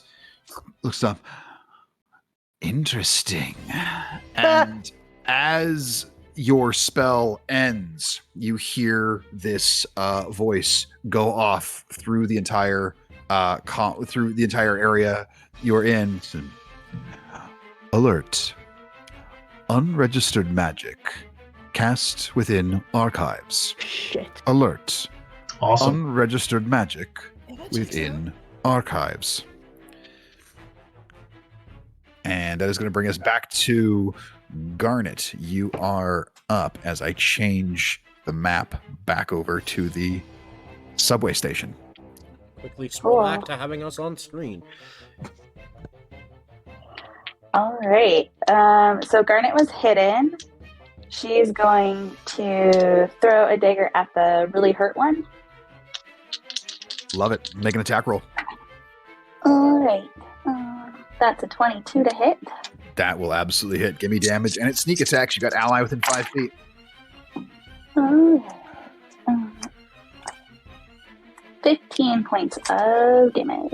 15 points of damage as this dagger lands and pierces into this Draugr. You watch as its eyes just go from where there was a sort of like burning light coming from them, just goes completely dark as it falls backwards, no longer appearing to be a threat. Okay. And is this a thing I can hide in or around? Sure is. Sweet. 25 stealth. You feel so hidden behind that. 'Cause you're like, this is an actual solid structure. I can hide here. Amazing. Pohaku, you're up. What do you got? Kira, then you're on deck. Okay, so of the 2 remaining Draugr, is one looking more hurt than the other? Actually, you know what? It doesn't matter. One of them is next to one of the wounded guys. Okay. So I will.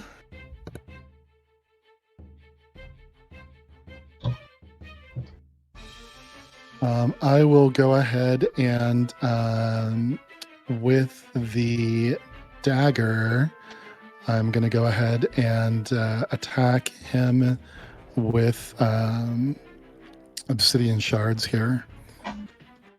Love it.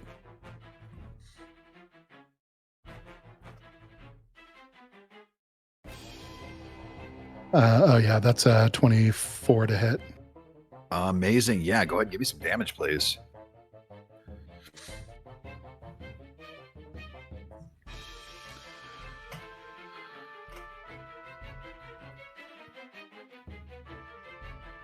That is 7 points of piercing damage. Okay. And an additional 8 points of thunder damage. Nice. You take more damage, or pardon me, not thunder, slashing. Okay. And he will take additional damage if he moves. Nice. And then I will follow it up with my other hand, drawing the Leo Mano and just a basic attack. Amazing.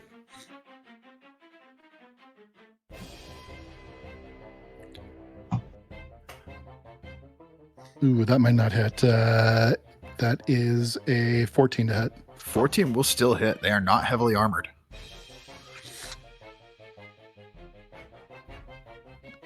4 points of non-magical slashing damage. Alrighty.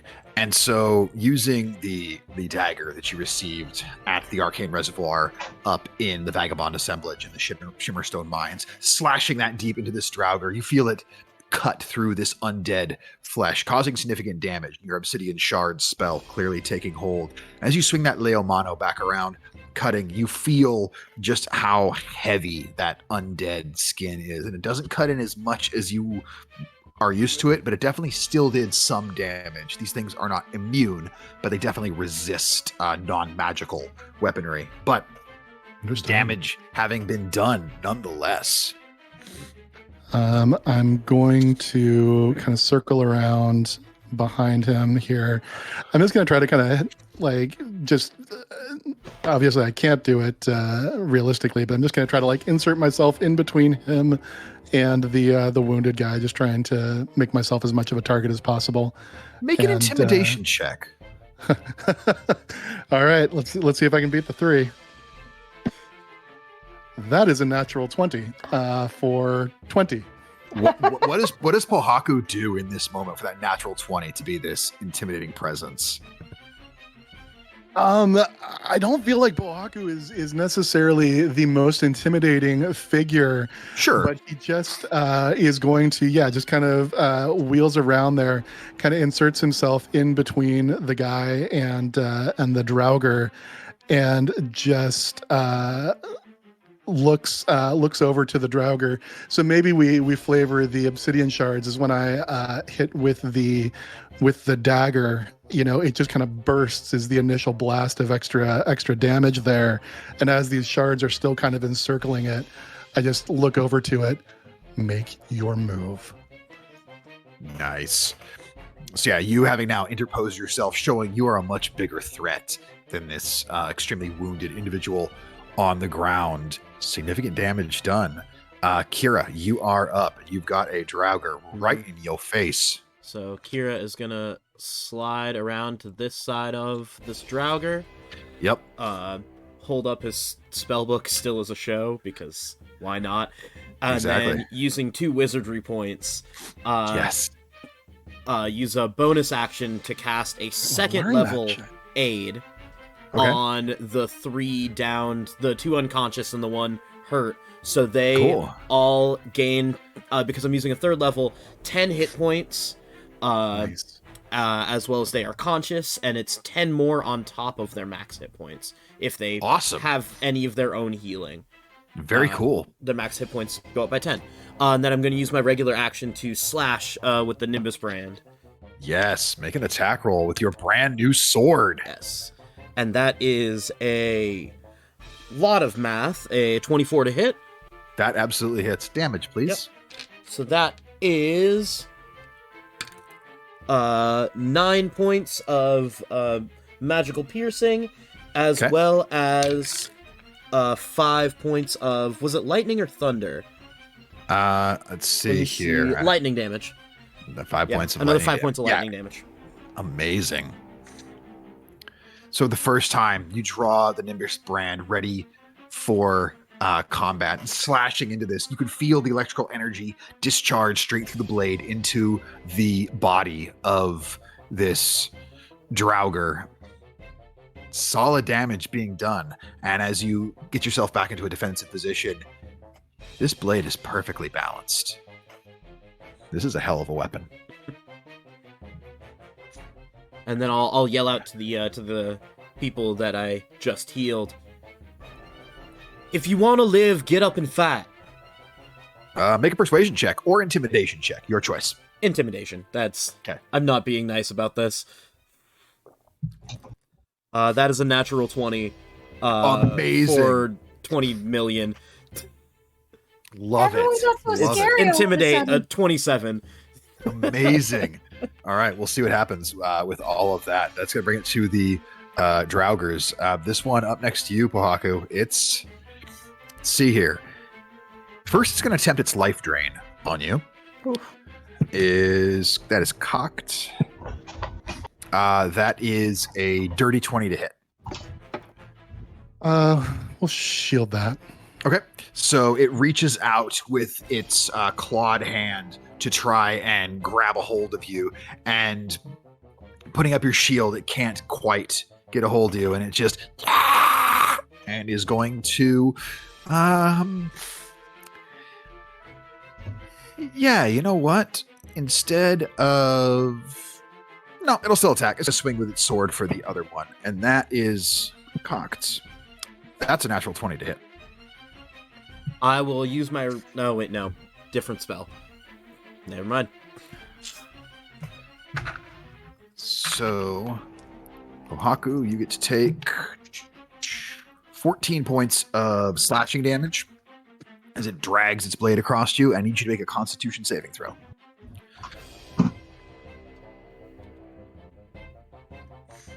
Uh, 22. 22, you're fine. No additional effect from that.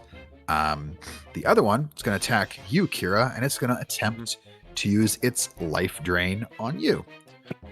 That is a 19 to hit.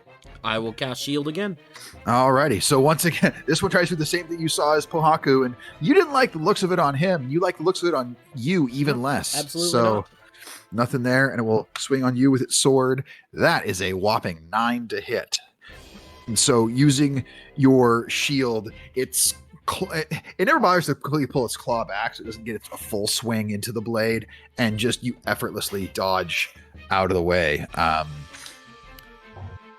These three, they will go from being prone to this one here is going to attempt to attack that Draugr with its short sword. That will actually miss with an 11.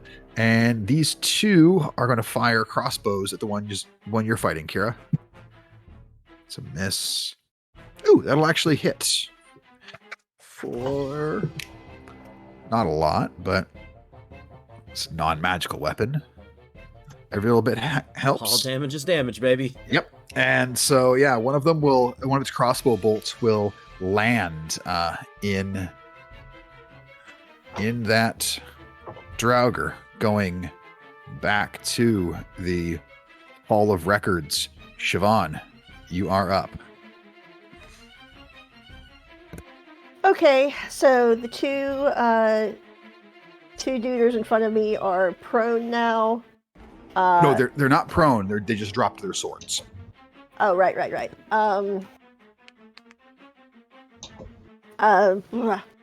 And just to make sure, the warning, unauthorized magic happened after Mannix did. Correct. It happened after Mannix cast Eldritch Blast. Would Siobhan have clocked that in her rage, or would she think that they had maybe? Does she think of it as anyway? You know what? We don't have time to deal with that right now. Okay. I can figure it out later, or I can be worried about it later. I'm going to I'm gonna swing at the dude in front of me. Alrighty, make an attack roll, please. Feel a little bit bad about since he's unarmed. So I specifically, if I hit, this is a 19, it's a 27, so I think I did. Massively hits. I'm swinging to try to knock out as opposed to kill. Okay. He had 1 hit point left, so you don't even need to worry about any meta damage on that. So yeah, you can absolutely knock him out. So for your second attack, we got another dude right there in your reach, or you can fully close with him if you want, because them glaive 10 feet reach. I'm actually gonna. Can I move and then use my second attack on the Sure can. mage? Yeah, because I can make it to this dude.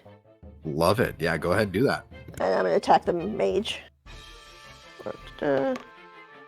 That's dirty 20. Yeah, that hits. Give me damage, please. Okay. 8 plus 7 is 15. 15. So you take the butt end of your glaive and boom, smash the one upside his head. He goes to the ground unconscious, and then in a just instant, you charge across this room, spinning your glaive rapidly. And as you leap up onto this table, bringing it down into this mage priest, slashing them down, they are donezo. Ooh! Yeah, they were quite hurt. I believe that's your turn. Yep. All righty. Go ahead. And one thing, I'm going to yell to Sortle, how worried are we about the announcement? And he's like, we'll see. And that's going to bring it to Reba. Reba, you are up. What do you got? So we've got the one mage dude left, and that's it? No, you've also got, there's this dude over by you, but he's dropped his sword. Okay.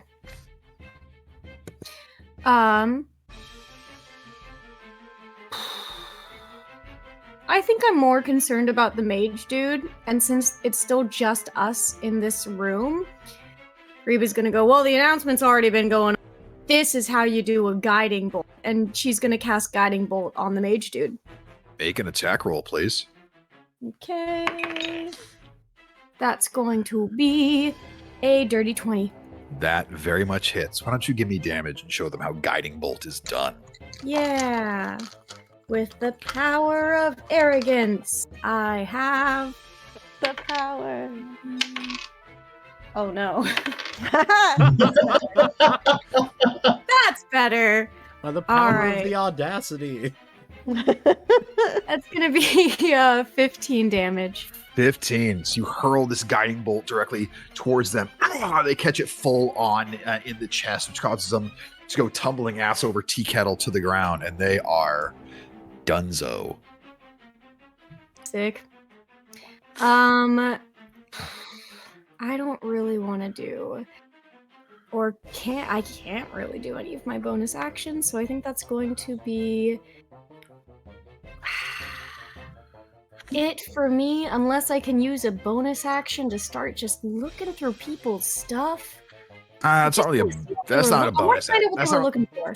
That's not a bonus action. No, Active it's investigation would be your action. So Yeah, I know gonna have you're to wait till the right. next one. Yeah, I like where you're at. Fine. I do. Ugh. However, not so much. But hey, points for trying. Sordal, this is his turn. He's gonna take a gander. He's going, looks like you all probably have this under control. I'm going to make sure that we don't get disturbed if I can help it. He's going to go charging out of the room real quick, just in case any folks come along that, he doesn't want harassing you all. I'll just put him at the doorway so I don't forget he exists. And Mannix, you are up.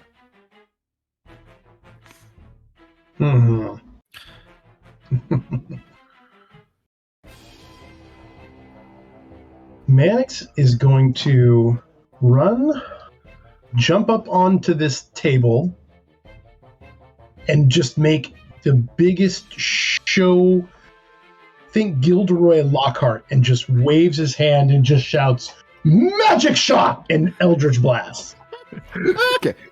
First, do me a favor. Will you give me an acrobatics check? I just want to see how smoothly he runs and jumps up there. Oh, no. Yeah. 12. 12. So you have no problem getting your foot up on that rolly chair. And as you go to push yourself up onto the table, you kind of forget that rolly chairs roll for a second, and it rolls back. You don't fall off the table. You kind of catch yourself and get up there. It's not as graceful as you planned, but you're there for magic shot. Will you please make a performance check for me? Magic shot. Hey, I'm not terrible at these, at least. Well, so that's a I rolled a 6. I mean, well, I rolled a 1 and I got +5. The one's the important part. Okay. The one is the important. Why don't you roll 2 magic shot rolls for me at this guy and see how much your magic shot does? Let's see. That's a 24, and that's a 23. Okay, they both hit. Why don't you give me magic shot damage? So good at wizarding. So good at Magic wizarding. shot. Much wizard. Wow. Much wizard, so much. Such wizard. Very intelligent.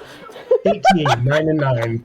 Okay, that's more than enough as these 2 blasts collide with this individual, taking him out.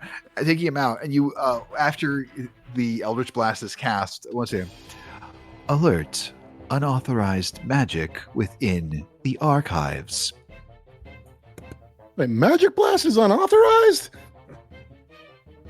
It's just magic. Magic shot. Magic shot. Yeah, do me a favor. You find me what fucking book that's in, and then we'll talk. It's in the book that he has on his person. I just imagine now, just page 1 just says in big ornate letters, magic shot. Manic Soul's book of spells is the equivalent of Ron Swanson's permission slip. Just says I do what I want. I cast what I want. Basically. I cast what I want, Mannix. This just says I can do what I want.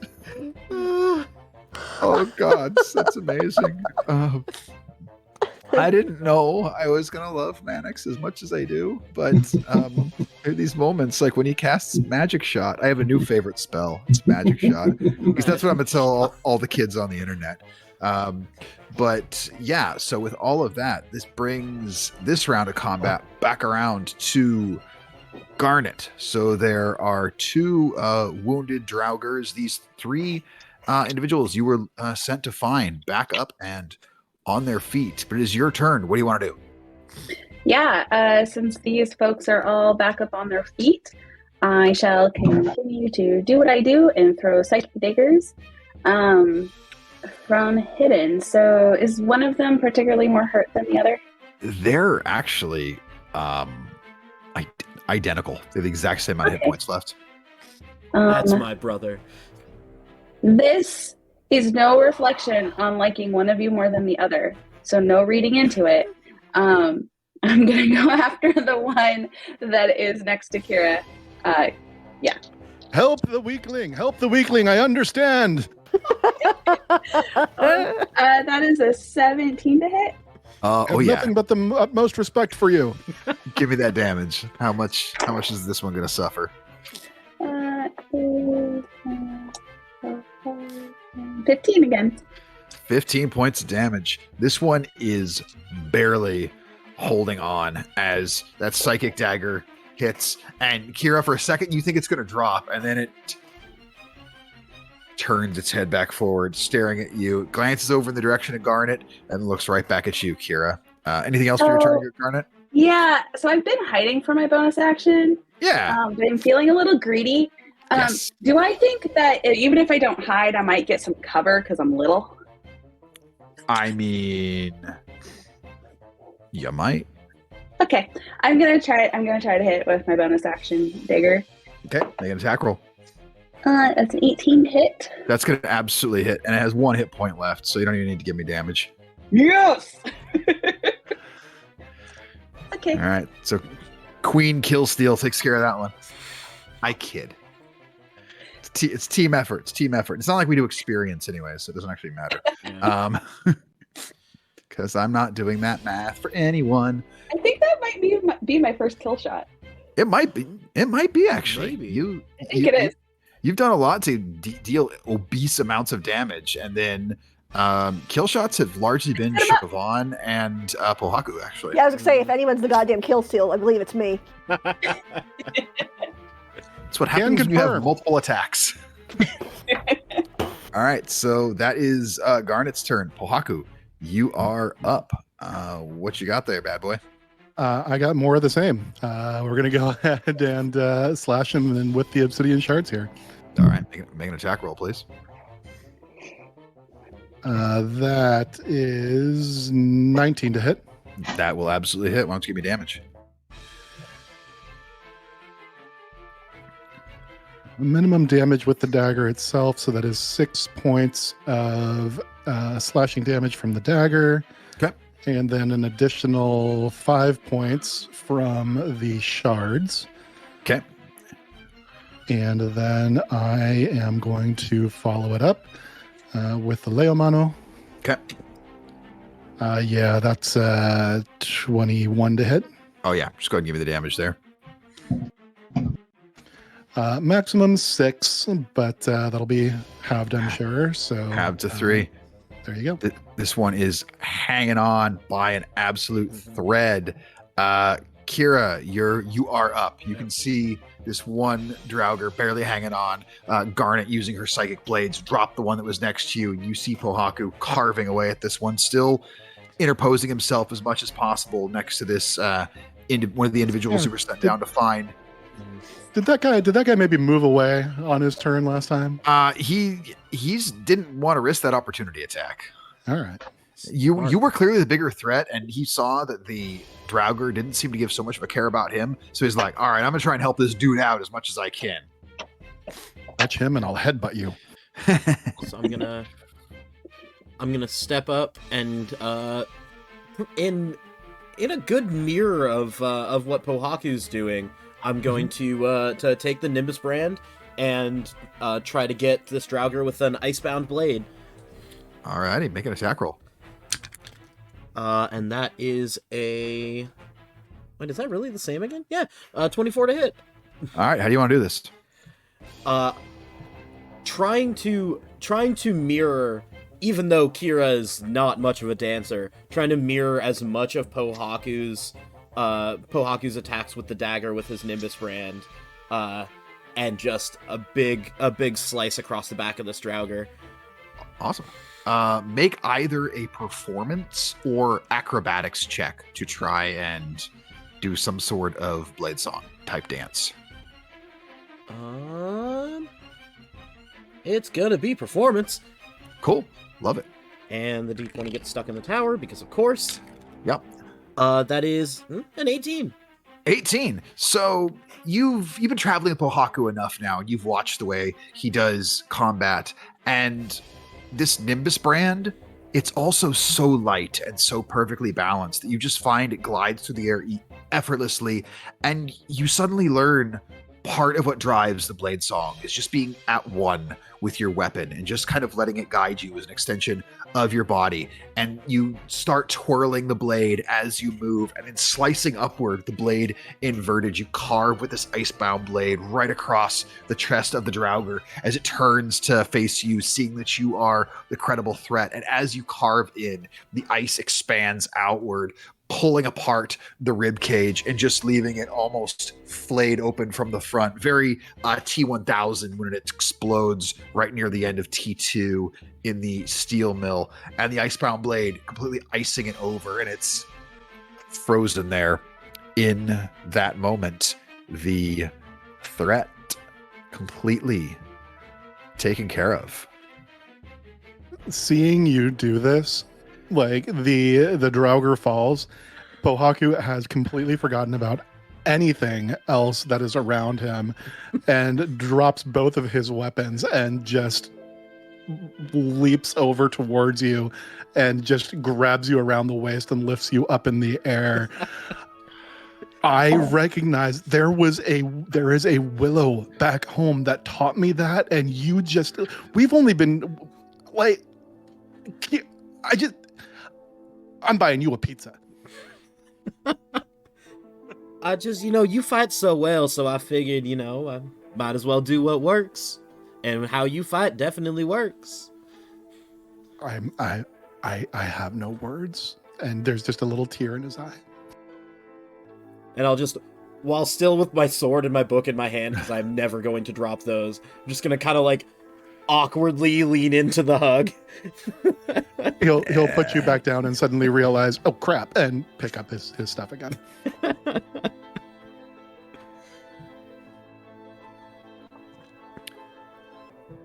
And you see these three individuals, they're kind of just looking up in your direction, and one of them speaks, goes, well, I'm guessing you were sent here looking for us, so I'm really hoping that you were, and we're on our way out. I mean, you don't need to guess. I already told you that earlier, but yeah. Yeah, I wasn't sure if that was, a hallucination out of hope. Yeah, let's go home. Okay. Well, I guess we won't get some interest in booze. Oh yeah. Were Do you have they- any interesting booze here? I've got a little bit. Yeah, I went to one of the settlements down here. I know it was kind of dumb to venture out that far. It's part of why it took us so long to get back. But I've got 2 bottles of what they call light wine. It glows, and he pulls this bottle out of the satchel he's got. And you can see it's got this glowing liquid. All right, that's great. Just to make sure you wouldn't be Did you holding out, achieve though. your objective? Yeah, about that. I'd be more comfortable sharing that information with Irtos, to be honest. Then let's get back and talk about it quickly, because the more we can do, the better it is for us. Yeah. Oh, where are my manners, by the way? I'm Orson. Karazura. Nice to meet you. That there's Sydney, and that's Godfrey. The other two just, hey. Now, the patching you up that I did, Yeah. it's only gonna it'll last for a while, but it will only last for 8 hours. So you two that were unconscious, make sure to do some resting before going out again, because you will fall unconscious again in 8 hours if you don't do something to bandage yourself up. I think we're all planning to just check in and go to bed if it's all the same to you guys. Yeah. I just know people that would absolutely just get up and run off and get into another fight. Oh, that's fair. Sydney might totally do that. So appreciate the advice. Yeah. And they will begin Ohaku to. gives Sydney an approving nod. They will begin following you back, jumping back to the Hall of Records. Everyone has dropped. Swordall is going to peek his head back in. Look around quickly. No one has gotten here yet on the use of your magics, Lord Soul. I'm pretty sure I can try and talk us out of this since we fought against these fools. Somebody tie up that one Siobhan knocked out and look for anything with the names Tyree or Volverus Graham on here. Anything you can find. Quickly, please.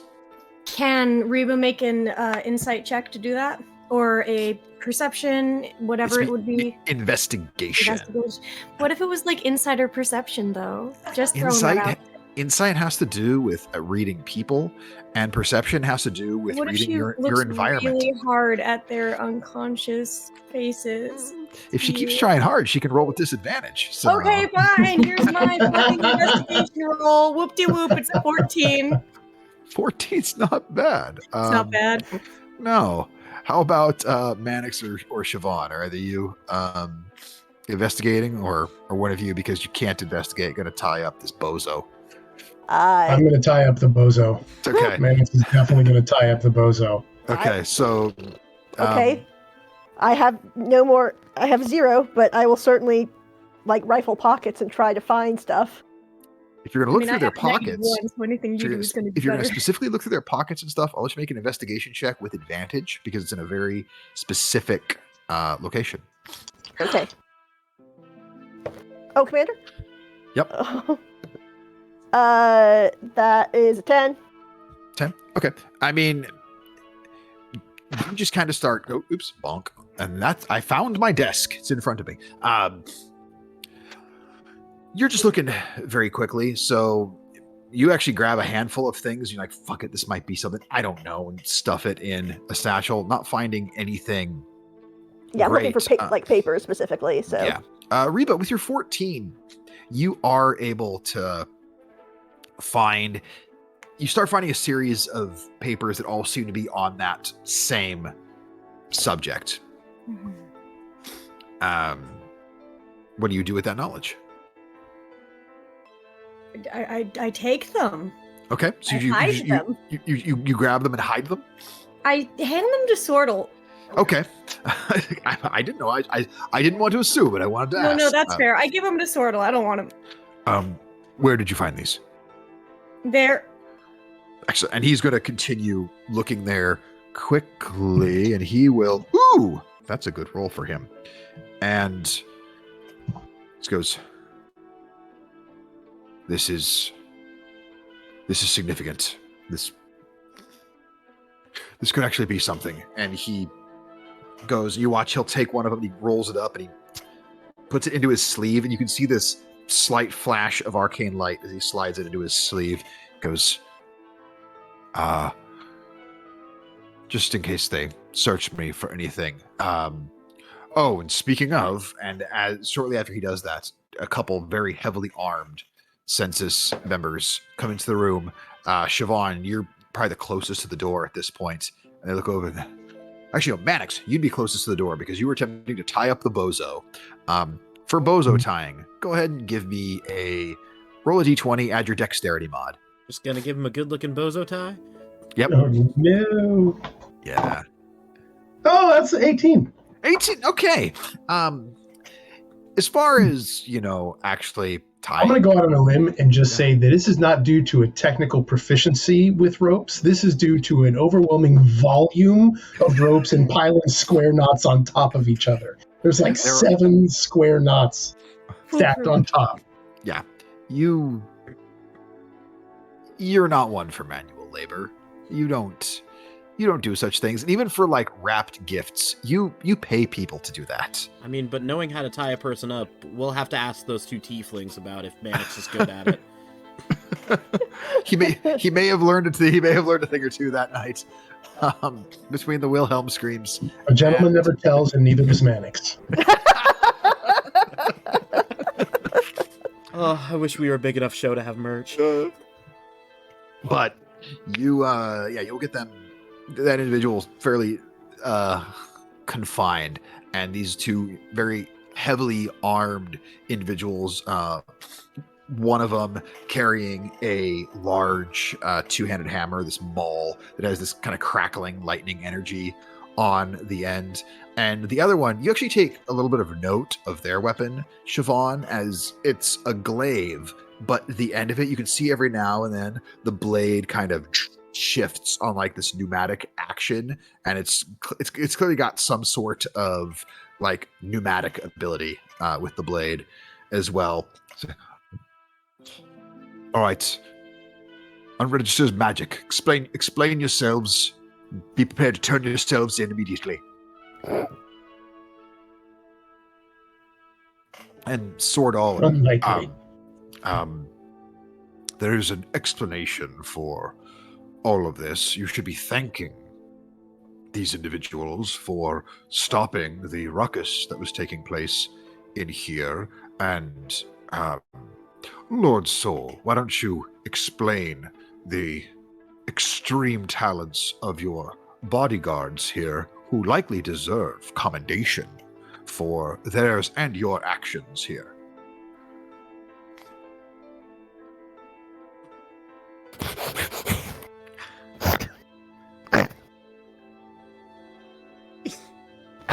Why exactly? You are such a fuck! We're all going to jail. Because, Lord Soul, being as, well, I work here and have a vested interest in my job, and you are nobility, they might be willing to listen to you. Why do I have to explain my book? Just told them the other guys did it. And Sortle is going to Sordal face palms, and he's using that opportunity to cast message. And so you hear this voice in your head, Mannix going, I don't give a flying fuck about your book. Just explain why Reba and Siobhan are such badass ass kickers to try and get us out of this problem. You're good at talking, so talk us out. Mannix says back to Sordal, just via telepathy, you don't let me have any fun, do you?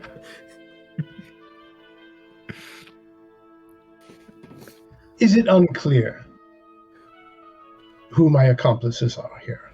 Do you not see these two absolute units of brutality and efficiency? Yes or no? It's a simple question. The other one speaks up. Yeah, of course I see them, so I'm kind of okay, good. Your eyes do in fact work, because I was under the impression that they did not, and you had not seen them. So you're saying they caused this whole mess in here and fucked everything up, is what you're telling me? No, that's not what I'm telling you at all. You simple, please keep up. We heard a stir. We heard people where they were not supposed to be. Siobhan and Reba are accomplished in preventing that type of thing from transgressing any further than it should. They witnessed, did they get a little bit out of hand? Yes, they kicked the door down. I shall make sure that all expenses will be covered. That being said, we have now apprehended the ne'er-do-wells, and you are welcome. Siobhan, while that happened in Reba's head, oh good, yeah, use our fucking names, good, yeah. Yeah, and then even I know fake names. Go for the fake names. I'm not good at fake names, but I'll use them. Damn. You just give my name again. So go ahead and make another one. Persuasion check there, Mannix. Oh my god. Or you know what? Because you can make it an intimidation check because the amount of times you insulted him. Your choice. Can Reba help? They're both the same. It's a 24. Twitch. And so you watch as the other one. You can tell the second one just speaks a little slower than the first. And Sordal, there. Does that alleviate your concerns and issues? All is taken care of, and you merely send the invoice for the cost of the door to House Soul, provided we can't just take care of it in-house, and thank him for his and his employees' duty here on this day. It's like, yeah, but what about the unauthorized magic? And Sordal gestures at the two mages that have been cut down. Well, put two and two together, man. In his head, or in Mannix's head, no, Sordal's smarter. In Sordal's head, says, should we mention the upright? He'll say back to you, not yet. I'd like to keep that to ourselves. That's a bargaining chip in case we need it to get out. Okay.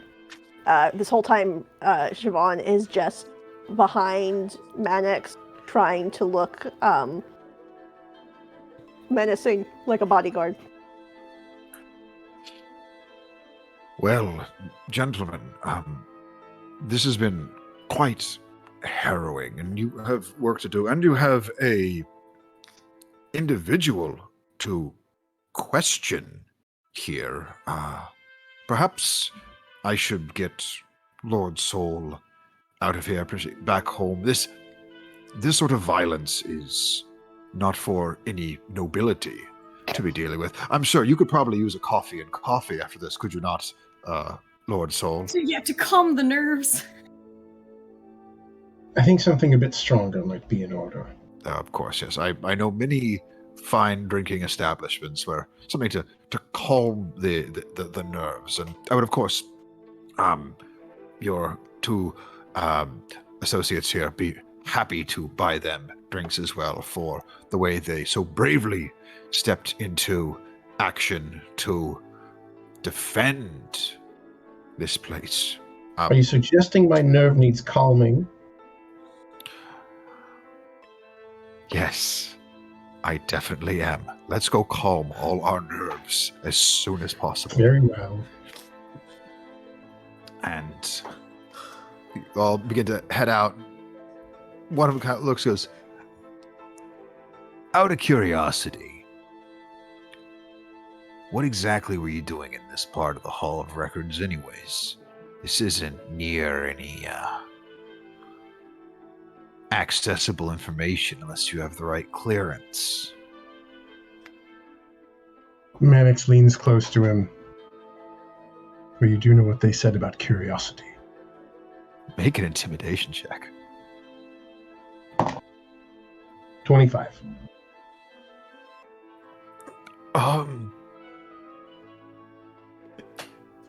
Nice to meet you, sir. And you, lad.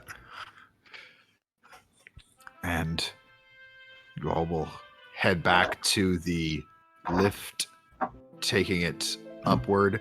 And as the lift doors are closing, your goblin associate about to take you back up, Sordal looks, and he can still see one of them. He goes, be sure to ask them about their involvement with the upright. He goes, that line of questioning will be fun. I'm sad I won't be here to see it. Would be fun to go watch. Nah, we shouldn't. We should let them to that themselves. I don't know about everyone here, but I've had enough of work in this building for the day. And you will leave said building, and once you're out, he'll say, we'll take a scenic route to get there, but let's all reconvene at Halya's.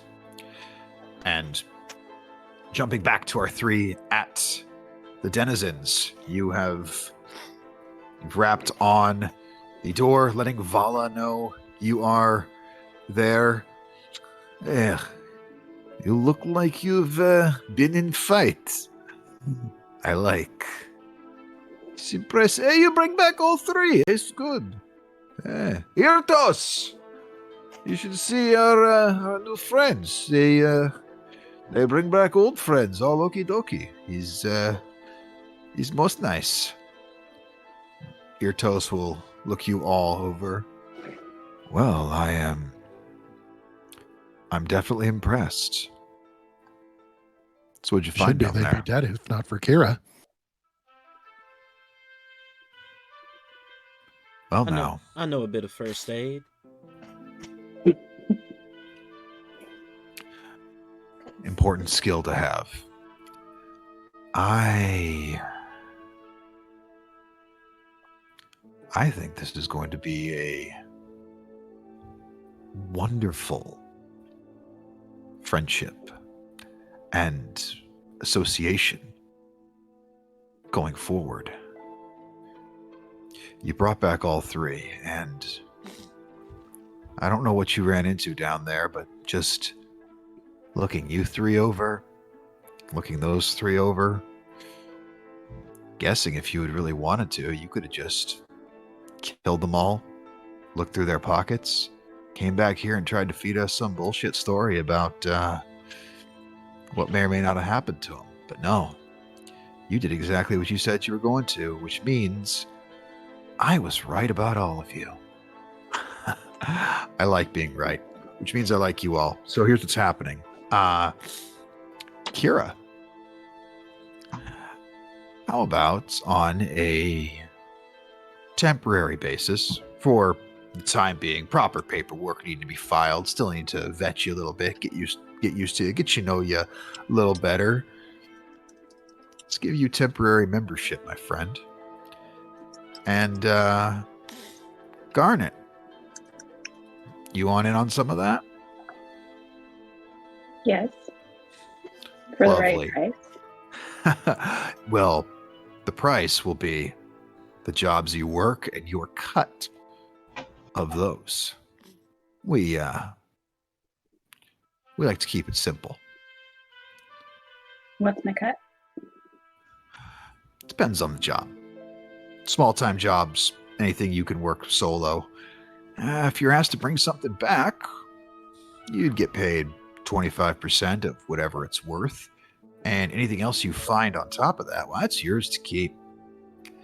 If, for example, we've got somebody we need taken out, well, those jobs, anything they've got on them and anything you find, you keep. Now, if you're working with a group, the group cut is equal take across the board, you must understand. For example, let's say we need a particularly nasty individual or beastie taken out. Happens from time to time. Whoever does reconnaissance and whoever does scouting, well, they deserve an equal cut just the same as whoever takes the kill shot. You don't get paid more just because your hands got messy. Everyone did the work. So it works here in the Denizens. And there are times you may be asked to do something just because it's the right thing to do. Now, don't worry. We don't do that shit all the time. We're far from altruistic, but we got rules about not needlessly hurting people. It's not why we're here. We're here to make things right. So if maybe somebody has a little too much and they should be sharing that with those around them and they just don't want to, well, we redistribute. After taking our fair share, of course. So, and he flips his thumb towards you all, and these 2 platinum coins come flying out of his hand, one towards you, Garnet, one towards you, Kira, and as you each catch them, you see that it's a 2-sided coin. One is of a shining sun with an eye at the center of it, and the other side is a moon in partial eclipse, and beneath it is just like the shape of a shadowy person standing where the light and the shadow meets. And it signifies you as a member of our ranks.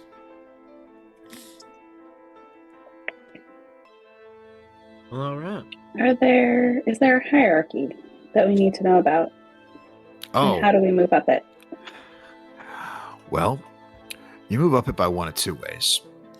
Either you do something so fucking awesome that we go, yeah, we need you higher up the food chain, or there's a vacancy that needs to be filled. Those vacancies happen from time to time. As far as the hierarchy itself, it becomes pretty self-explanatory in most places you go. I am in charge as far as the city of Nova Aurora is concerned. Every settlement where we're set up, one person is in charge, and they all report to the Shadow Council.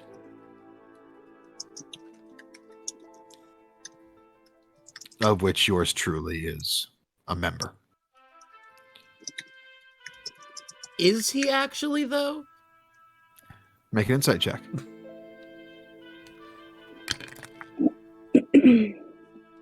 That is a 22. You have no reason to disbelieve him. All right.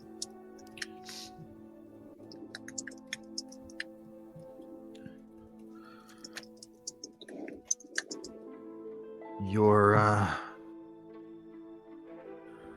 next order of business, if you'd be so interested, and you can take your time with this because it's not something you're going to be able to do here in this city. Matter of fact, you have to do a little exploring, reconnaissance of your own. Talking about how you move up. It's always the desire to expand. So what I need you to find out is I need you to go to settlement where we don't currently have a presence. Find out, what does a city like that need? What are its people missing See, no city can really operate without some sort of criminal underbelly, a black market of sorts.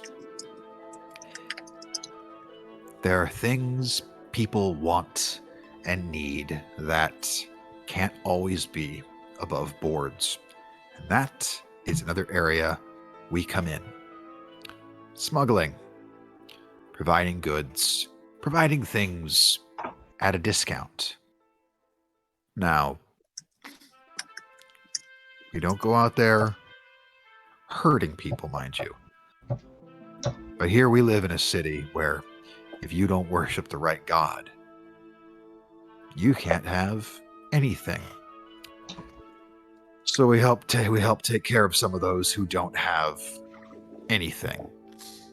Now you'll find some cities where certain beverages or even plants, because they're a little too fun for the powers that be, well, they like to have a limit on who can have those or how much of those they can have. And we say, who are they to limit who has a good time?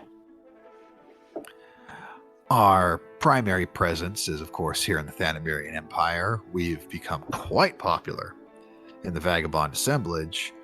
And throughout the woods of the Asharan Vale, don't you know it, we've been able to expand.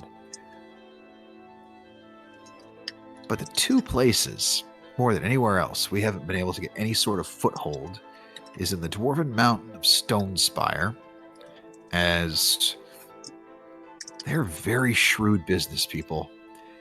And due to the difficulty of traveling through the Whispering Wood, we haven't set up a whole lot down in Glimmershore yet.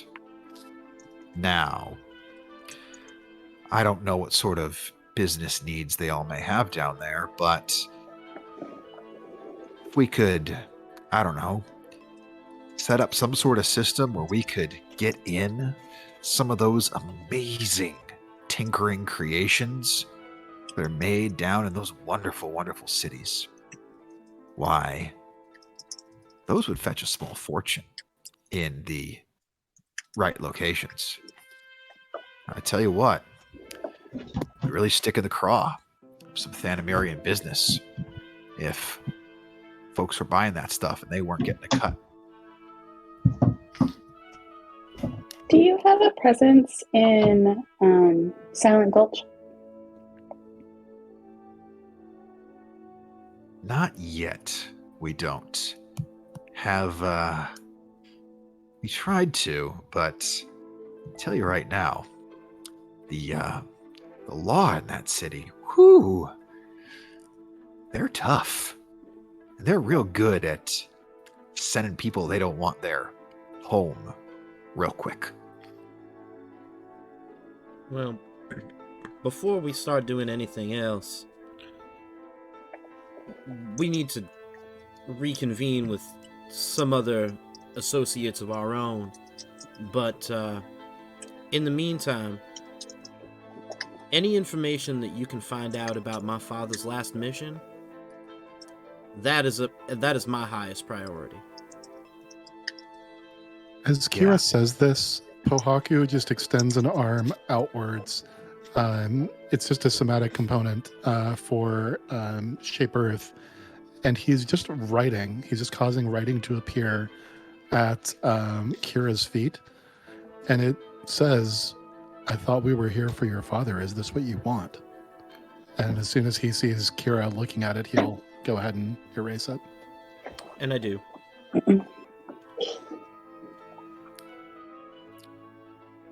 Yeah. As for that whole bit, here's what I know. The story I've been able to gather is that his squad and him set off to the southeast of the Empire after some sort of magical criminal. That part I don't know all the details of. And here's what I actually do know is the last Thanamirian settlement if you're traveling by train, before you get to the Whispering Wood, is Green Gate. And we'd sent him to Green Gate to gather a little information about what all was coming in and out of the wood. And you know what they say, you travel on there, don't get off the train, don't get off the train, and don't get off the train. And I gotta tell you, that just seemed like some real business opportunity of things that might be in that wood. Because let's face it, there are people who live there. And if they can get around, well, that means there's got to be a way to get around. Tyrese set off for Green Gate and the direction of the Whispering Wood 3 days before the rest of his squad left the city. Now, I don't know what information they did or did not have. But what I've heard, the official story says they set out together. I can tell you right now that they didn't. I know that for a fact. Because he points over to the corner where this dwarvish gentleman wearing, these very intricate magical robes, got his boots up and is smoking a long pipe. Kroomdir over there set out with him.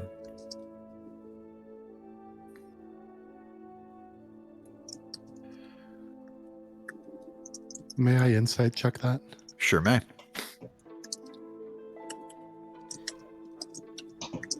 Yeah, could I insight check all of this? Yeah. Total crap 4. Ugh. That's, let's see, 18 plus 4, 22. I mean, you haven't picked up any reason to not believe a word he said to you. All right.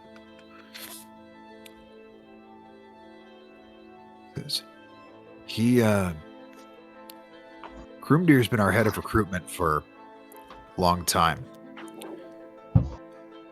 So heading down to Green Gate to see if there were any hopefuls, as that city's got quite the underbelly to it, considering its proximity to the wood and how tumultuous it can get.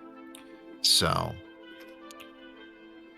they shared a ride down there, departed ways at the rail station. And, Grimdir, why don't you tell them? The dwarf looks up from his pipe.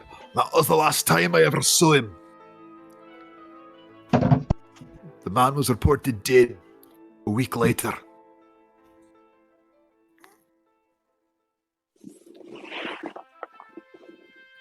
If you ever find out what happened to your father, do me a favor and let me know. We weren't exactly close, but I can tell you now. He made that train ride a hell of a lot more entertaining than it would have been if I went on my own. It was a good conversation. Good man.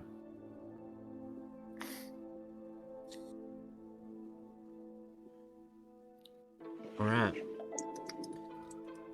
Next time we come down here to do a job, well, I'm hoping it'll be one to, not to be too cocky, but place Garnet in charge of everything.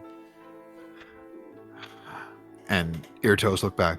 I like my job here quite a bit, so we'll talk, because I'm not looking to retire yet, but I mean, if you're looking to move in to the capital city there, Garnet, yeah, we can find room for you within our ranks. That's a conversation for another time.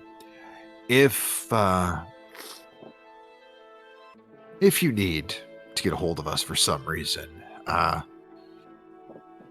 Vala, go ahead. So, duh. And she will hold up 2 stones, which many of you would recognize as sending stones. And she extends one in your all's direction, whoever wants to take it from her. And she'll hand it to you, Garnet. So, I'm guessing you know how it works. You speak into one, I hear I speak back you. You need get any information here? You talk to me. I am, okay. how you say, right hand of Irtos here. Him get very busy sometimes, so I take care of thing.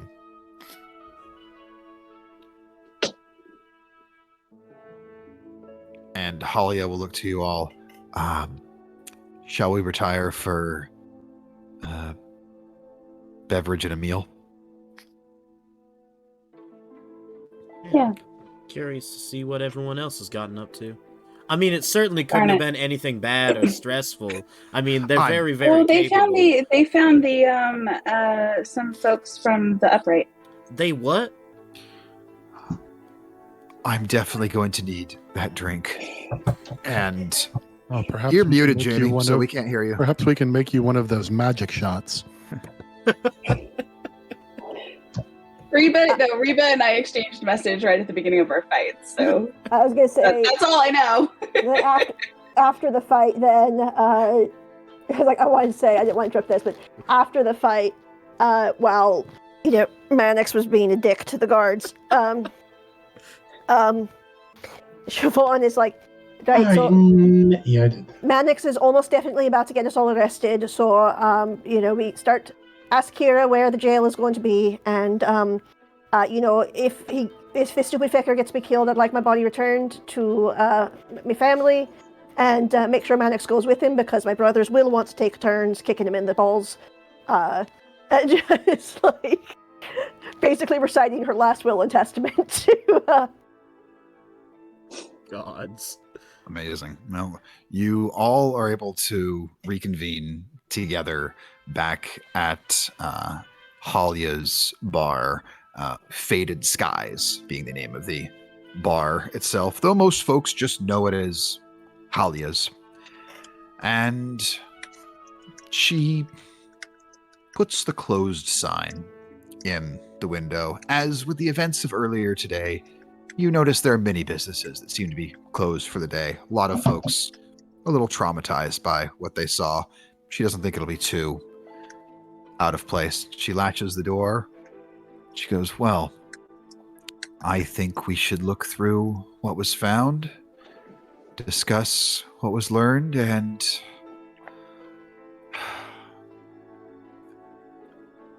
Garnet, Kira, I'm glad you're part of the Denizens family. She flashes her coin at you all, puts it back into her inner vest pocket. And whatever you get up to, just stay safe. Sordal spreads out the papers that you guys stole there. He goes, well, I know that one, we're going to need to look through these for anything we can find. Two, we'll need to be heading in the direction of Green Gate to uncover more information about Tyree. And unquestionably, three, we may be going to the Whispering Wood because apparently we need a coven of hags if we're going to destroy that sword. And that's where we'll pick up, is where you all decide what you're going to do next with this information. But now you have concluded the initial investigation arc I had for you all. What are you guys, level 6? Are we? Level 7. Yeah, we are. It's Yes! time. It's Yes! time. Time. You I have. know what one of my spells is. Thank you very much, dear viewers. Oh, that's right. That's right. Yeah. You had to pick that one. Just So- trying to get my ass kicked. Yes. So, How are yeah, friends gonna help Well, you get your ass kicked? They're gonna help kick ass. we will see what everyone's level up looks like next time when we come Ooh. back. That will be interesting. I already know what Siobhan gets, and it's going to be, I'm going to hate it in combat, but it's going to be so cool. It's like, as a barbarian player, I'm like, that's great. Oh, wait, my monster's hosed now. But that is then.